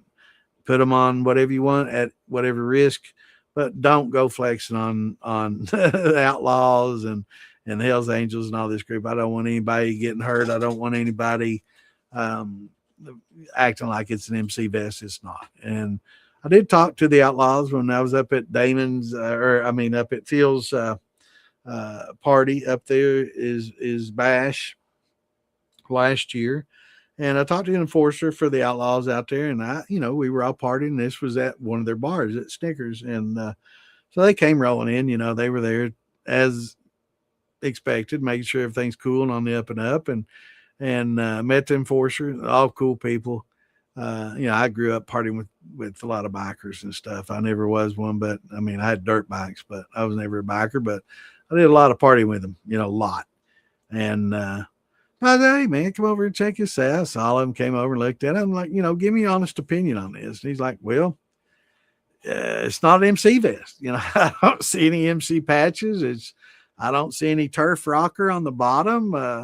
So, there's where are y'all out of? And I'm like, we're just all over the world. We got a couple thousand members pretty much in almost every state and a lot of different countries. But, we're not, about location or that, we're just a group of shiners that believe in them, the Second Amendment and all that. And he's like, well, that's cool. I don't see any diamond patch. He's like, I don't have a problem with it. I don't think, most would have a problem with it, but there's always going to be that one asshole out there that might, and that's like wearing a MAGA hat, right? You're not going to be able to wear a MAGA hat these days without some dickhead, wanting to say something. And might be the same with his vest. There's always going to be that one guy out there that's got a heart on. It's a prospect or something that's going to want to say something, but just be respectful. If you have it on and somebody says something, just be respectful. Hey, we're militia. We got a lot of members that are 1%ers, and we got a lot of 3%ers as well. And, this is just our club vest. It's no disrespect. If you want me to take it off, I'm on your turf. I'll be glad to. We respect each other, and that's what we got to do. We're all in this together. And eventually we're going to have to fight elbow by elbow to get this country back. We all realize that. So, we're not as bad off as a lot of these countries. Man, did y'all see all the people pouring into Spain? That's going to be a hard genie to pull out of a bottle, ain't it? But anyway, there's your answer. I've got that patch kit, and that's I appreciate you asking, but yeah, I don't other than the only support I ask for is come hang out and share it with your friends and pass on what you learn from me and Clint and others here. Pass it on, after I'm gone, pass it on.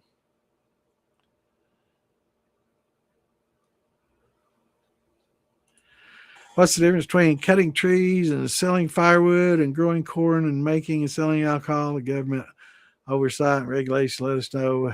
It's all about taxes, bro. Alcohol was one of the first taxes, is the first tax, in fact, imposed by Washington, who was a distiller. So I think there's a little conflict of interest there. And of course, then there was Whiskey Rebellion as a result of that tax. Didn't like it. A lot of people didn't like it. They were escaping that shit in England. That's one of the reasons we kind of separated, was because we felt that we were wrong. And I'm not getting political. This shouldn't be a Democrat or Republican thing. This is just matters of history. But we had the Whiskey Rebellion and issues with that. But it was our first tax, and they kind of got away from taxation and they used tariffs. I'm still not getting political. That's just the way it was. And I think in World War One and Two, we had to have more taxation to actually help the war.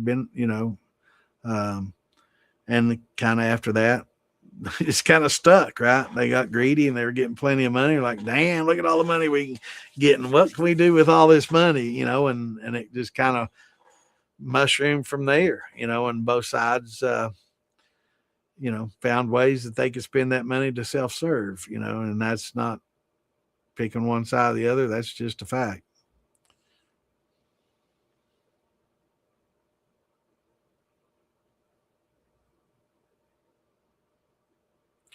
Yeah, the peppers didn't do well. For my grower, they didn't do well this spring.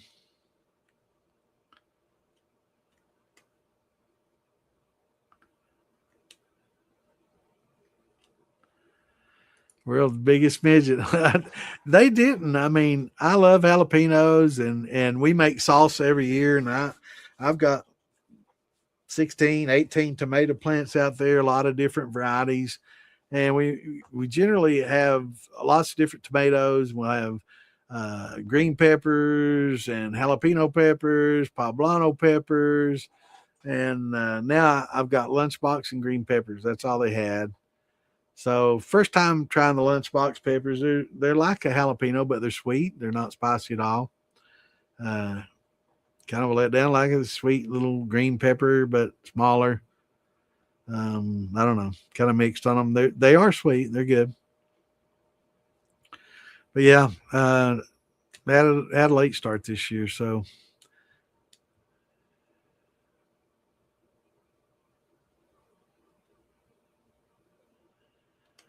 Patrick, okay.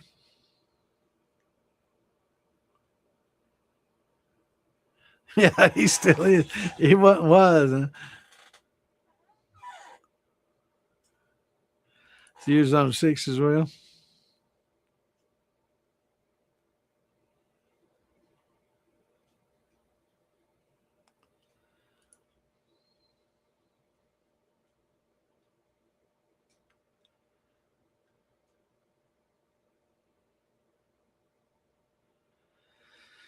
Cold beers on a hot day. Yes, sir.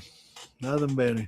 I'm not a big beer drinker. I never, well, I drank a lot of beer. So I shouldn't say I'm not a big beer drinker. I did drink a lot of beer with my buddies growing up, but I wasn't ever big on the flavor. I just drank it to social drink and to kind of drink without getting hammered on hard liquor because I loved red liquor.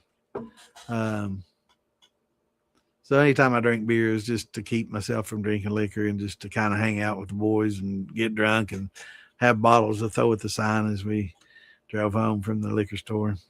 We had to drive to another state. It was dry in my childhood growing up. So we had to drive to another state to buy legal beer unless we would just want to go to the bootleggers, which, you know, at a very young age, I could drive my bicycle to the bootleggers and get whatever I wanted. So that's a pretty good case for having legal alcohol sales. Once it went legal, it's kind of hard to, get fake IDs, but 12, 13 years old riding up on a bicycle, I could get early time Schlitz, Pabst Blue Ribbon, and Miller all the day long. And Kessler if they were out early times.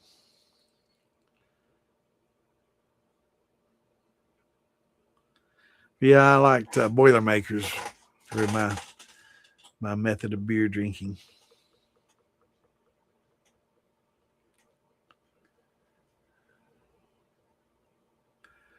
Yeah, and that's a good thing to do with them. Put them on a flag or a banner. I mean, or a hoodie. It doesn't have to go on a leather vest, and you don't have to flex around on your Harley and try to cut off somebody that's an outlaw or a pagan or something. Not a very wise thing to do. But yeah, putting them on a flag or a hoodie or a varsity top jacket or something like that's fine. Again, if somebody says something, be polite. Just say, hey, we're militia. We got a lot of We got a lot of 1%ers. We got a lot of 3%ers. And for those that don't know, 3%ers are constitutional carry, pro gun, type. So militia type. 1%ers are bikers. So we got both. In the group, and quite a few. And I've heard from the members, and some of them, are like, man, don't worry about it. Just tell everybody that has them to be cool. And if somebody says something, just be laid back about it. Don't try to get lippy. That's the worst thing that could happen.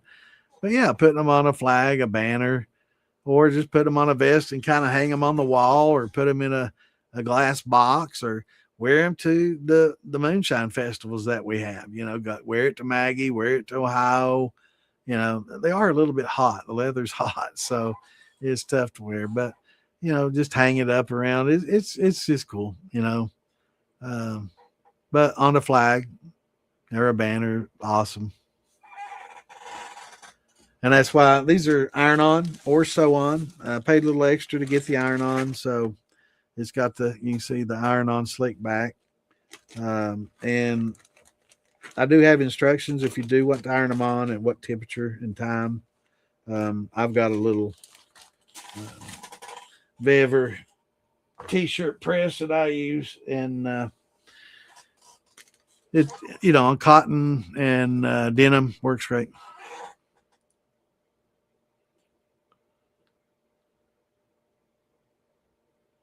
Yeah, exactly. It's just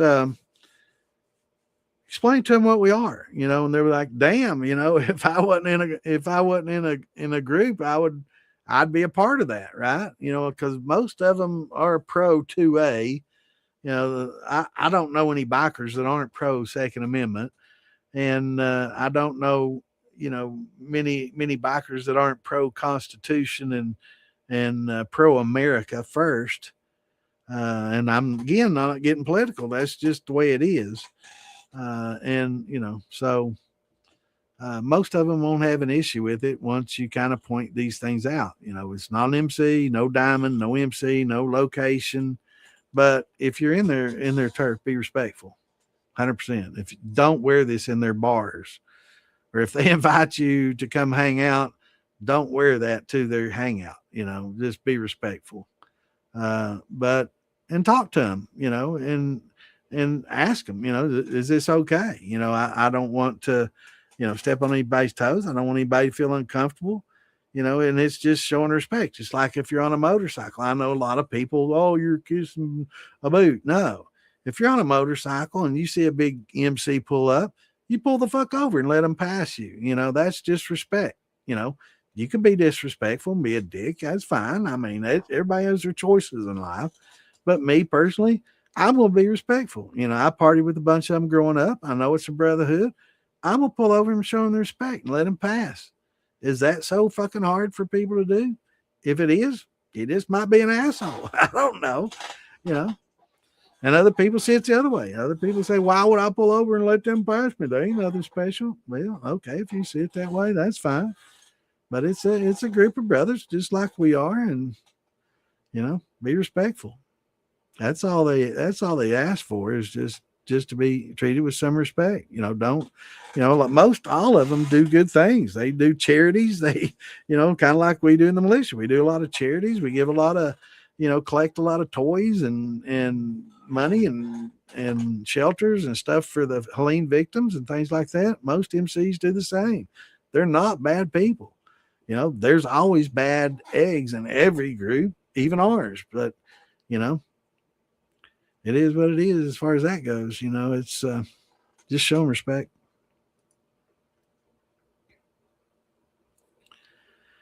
Just get up with me, get in touch with me on Facebook or on here, and give me information. Not on the podcast, but on Facebook, or I can get in touch with anybody on here. I can look you up on YouTube or Facebook if somebody wants it. I do just ask that you do try. I don't want anybody, trying to flex in front of a group and get beat up or stomped. I don't want that happening, and that's what will happen if you do that. So please don't. But just be respectful, wear it. I mean, put it on a flag, put it on your denim coat, put it on a hoodie, whatever. But if you do decide to put it on leather, realize that kind of has a meaning and respect it. I know Mr. Monty was on here. Thank you, brother. I appreciate you, man. But that's just the way it is.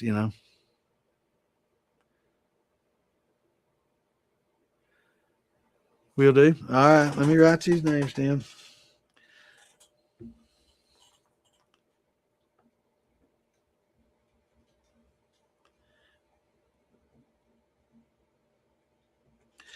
And I will find you from your Facebook picture. Just a second.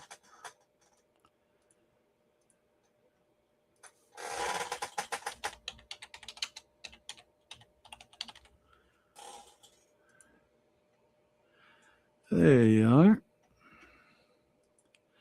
Sent you a friend request, Spencer. And just message me either later tonight or tomorrow.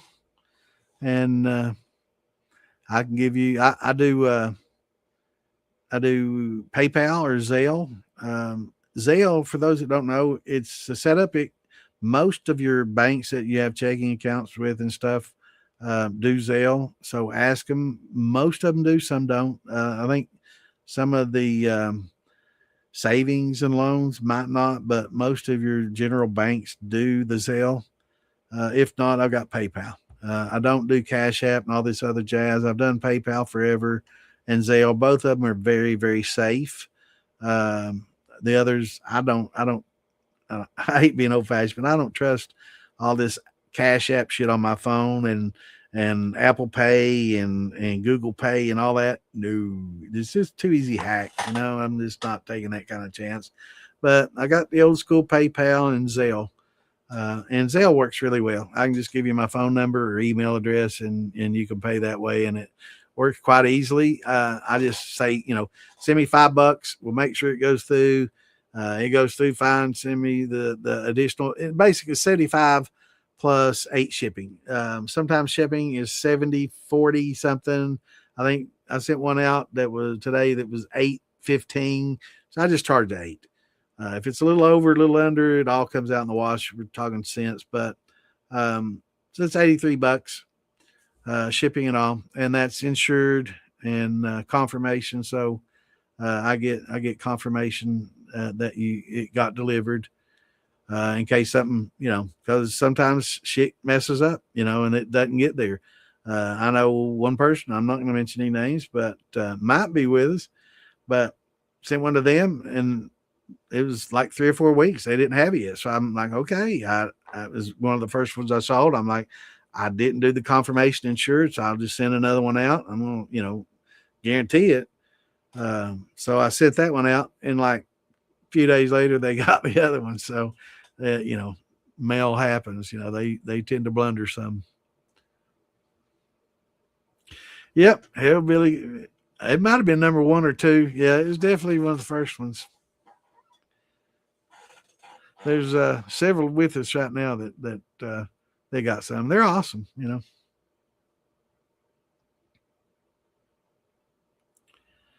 Yeah, you can iron it directly on a hoodie. You get one that's a cotton poly blend or heavy cotton blend, and it'll and you can iron it on. And once you iron it on, if you wanted to tack it, you know, for long term, um, it's easy. I started out using, I've got them right here. I've been sewing them on some vests somewhere here. Yeah, I started out with some really heavy needles, and then I moved to these sharper ones. Uh, and actually, I thought the heavy, thick ones is what it needed to get through that leather. And I was actually using a little hammer and pecking on them, and found out that the smaller, sharp ones, as long as I used this. This is my black tape thimble to push the needles through, and that worked quite well. So, a hillbilly thimble.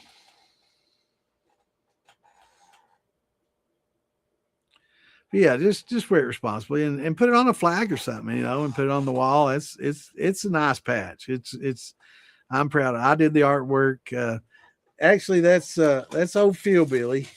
He's always got that cigar in his mouth, and and I had to put the gun, in the jar in one hand, and it's just a beautiful patch set up. I'm real proud of it. I spent a little time on it, and a little bit of AI work, but there was a lot of manual editing. And I don't know if any of you all have ever done AI work, but when I first started with this, there was like 6 fingers over here on the jar, and there was like 2 hammers on this gun, and the finger went outside the trigger shroud there, and it was horrible. And I think there was a double imposed barrel or something, and the cornrows were just shit. I had those manually done all by myself. So, and a lot of the facial features I added, and the red at the end of the cigar. So I added a lot in GIMP, which is a photo editor that's not real easy to use either. And it was a little bit of work, but I enjoyed the AI. It gave me a really good start. Can you use too much wheat? No, actually, as long as you got enzymes to help break those down, Monty, you can do an all wheat bourbon, which is excellent. Or all wheat vodka, even. There's some all wheat vodkas that are top shelf. But you do need a glucan breaker, and there's some a glucanase, and Sebflow is one of them, and Sebamil, and what was the other one we were talking about? Viscoseb. Look those up. Sebflow, SEB-FLO, and Visco, VISCO-SEB. These are 2 different amylases that are designed especially for rye, high rye, or single malt. If it's malted, you won't need that, right? Because the malt in the grain will be indigenic and it'll work on its own. It's in there. But if these are non-malted grains, then you definitely need these. And it just breaks up the gooiness, because if you do like 100% rye, 100% wheat, 100% oat, 100% barley, it's just very, very gooey, right? Instead of the gelatinous corn, this is gooey rye, right? Kind of like an oatmeal, but worse, if you can imagine, especially if you do a higher temperature, right? I found that in doing some research, if you do things more like a beer maker and start lower temperature and work up and step mash up, you don't have as much of that to deal with, but it definitely makes it easier to work with. And it's just amylases, right? So you'll still want to use your high temp to break all your chains down. And then you'll use this Visco-Seb and Sebamil in the middle, and then finish with a gluco, and it'll definitely help break up a lot of the glucanase and a lot of the sliminess, But I will say that with wheat, I've done not done all wheat yet, but I've done high percentages of it. It works better if it's malted, or at least if some of it's malted. And I wasn't aware of why, but now I'm learning why. If some of it's malted, it has that natural enzyme in it that helps break down that slime a lot. So trying to malt some, and it helps flavor wise too, the malting. But yeah.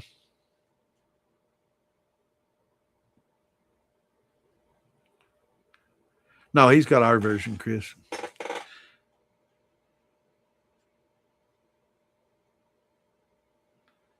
But yeah, you can get great conversions with wheat. It's um, yeah, you can do just the same, but you're going to use a high temp alpha.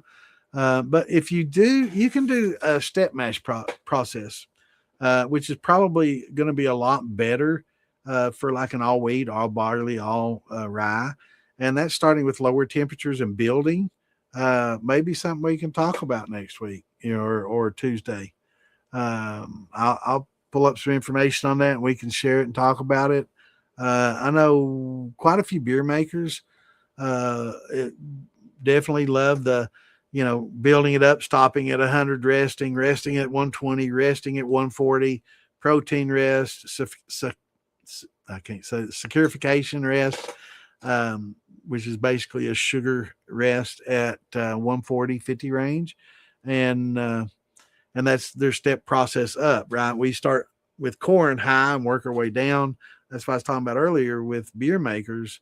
They learn to start lower temperatures and build up, and getting rid of a lot of proteins to get rid of the protein haze that you get with higher protein grains, distilling off grain, or I'm sorry, fermenting off grain. There's a lot of different things that you can do to help, cut back on that. You'll be getting a tattoo of that. Your tattoo's complained about the detail. I appreciate that, man. Yeah, yeah. Well, hell, what can you do? It's the post office, man. I mean, that's just, you're at their mercy. But we got you taken care of, brother.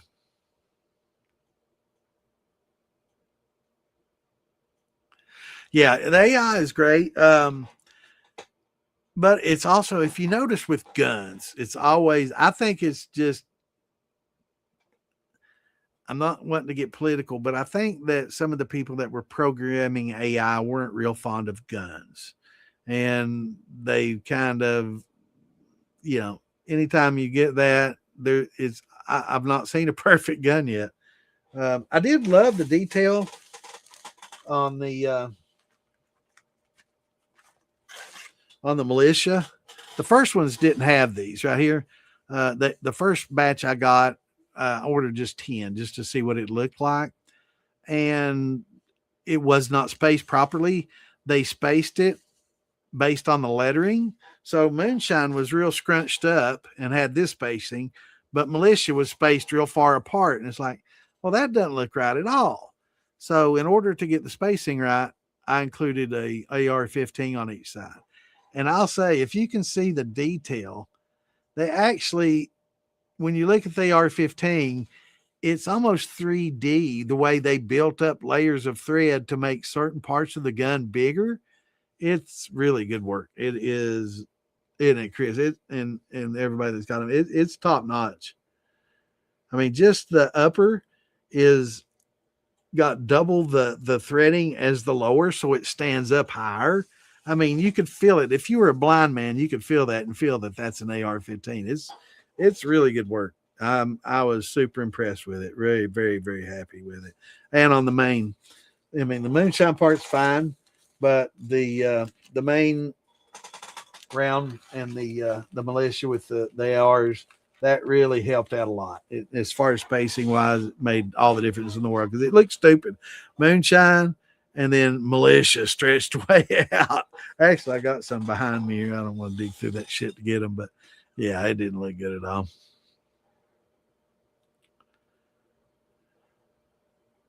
Yeah, and learning the cues. That was the big thing for me, Curtis, is figuring out how to tell it what you want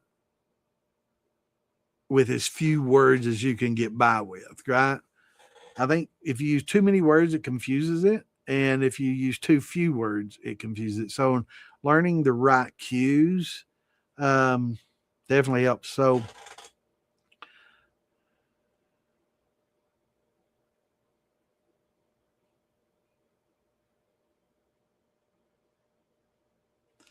looking to see.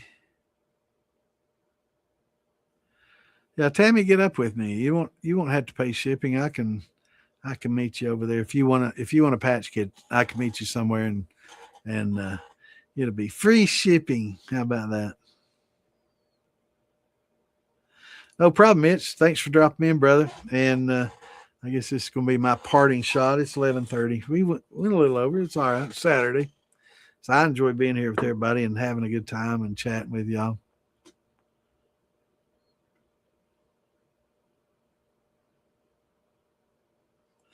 Oh, wait a minute. I didn't. Well, shit. Frank, remind me, not Tuesday. We don't have as many people on Tuesday, but next Saturday, remind me to share your pictures on prime time at about 10 when we got everybody in here. I forgot all about it till I just saw your message flash up there. Yeah, thanks for dropping in, Mitch. Cheers to everybody. We're gonna have to get out of here. It's about 11:30. I'm gonna have to go put Ann to bed. It's getting past her bedtime. She has to work tomorrow.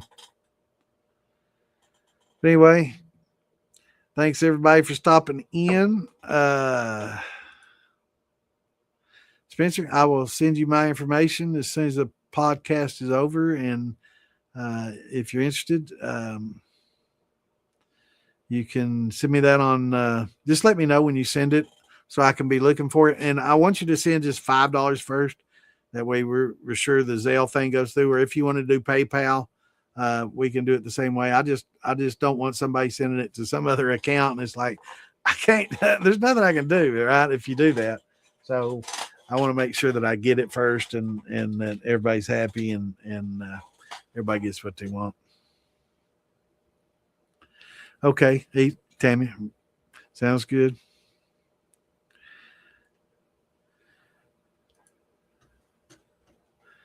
All right, well, I'm gonna take my last shot. Good deal.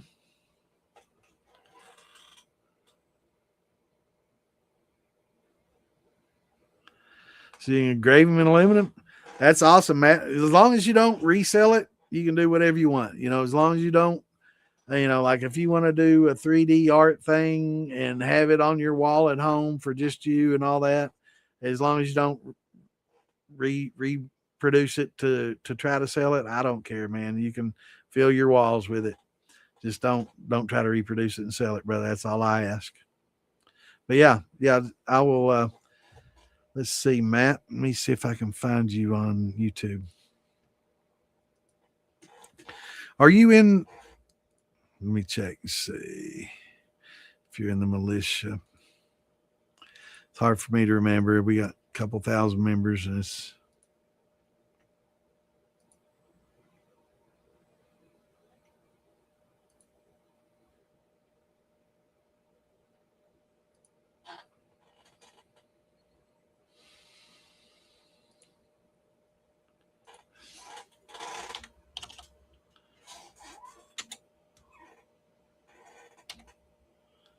Yeah, you are. Okay. And I'm sending you a friend request right now as well.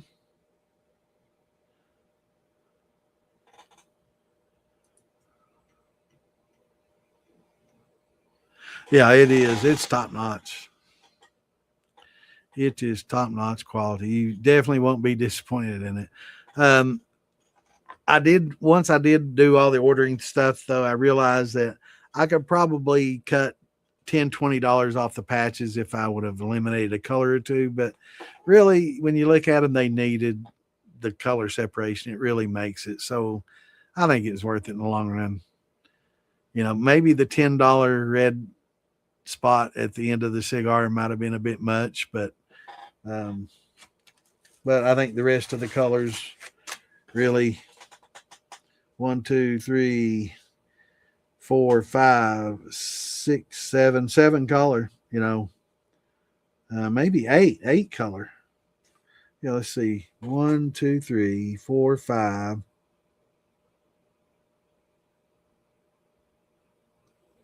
6, 7. Yeah, it's 7 color plus the backing is black, so they didn't add the back black. That was already. But yeah, it's like 3 shades of white and gray with the black back. And then is that black thread? Maybe that is a black thread there. Maybe it is 7 with the black. Yeah, that is a black thread. So yeah, I guess 7. Yeah, it's pretty sharp. But yeah, everywhere I looked, that was like 100. I mean, up to $140, 110. And then I found this one outfit that would do them for like 58 plus tax and shipping. So I was pretty happy with it. But yeah, I was definitely impressed. And you can almost tell some of the fingers that I had to redo and the trigger. And there was 2 hammers and some of the cornrows, but I spent a lot of time trying to fix that. The The AI, this was done a couple of years ago. Maybe not 2, a year, a little over a year ago, maybe around a year. So it's come a little bit since then. Yeah, man, I sent you a friend request, brother, on the militia. I found you on the militia page. Yeah, I think so too. The red dot, it did add a little bit, but yeah, I like it, man. Everybody that sees it, they're just like, man, that's cool ass patch. Even the bikers are like, wow, that's pretty fucking cool.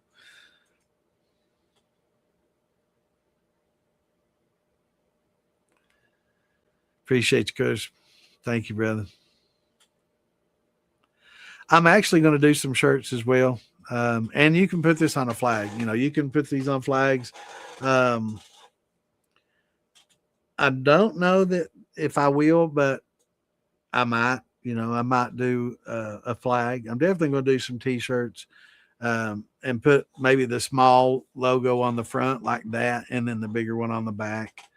Probably be $25-$30 T-shirt, $25 T-shirt. I don't think I'll do hats. I'd like to get a T-shirt with pockets. I like T-shirt with pockets, so that'll be a little bit of a bonus. Get a little value for your money. I like having a pocket. So does everybody else. I used to smoke, so it's nice having a pocket on your T-shirts, unless you want to fold it up in your sleeve like the old days. Yep.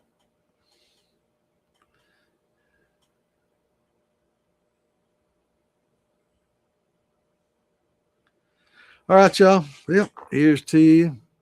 Salute. And everybody have a great weekend. We'll see you all on Tuesday. Till then, peace out, shine on, have a great weekend, and love y'all. Thanks for tuning in. Have a great weekend. See y'all later.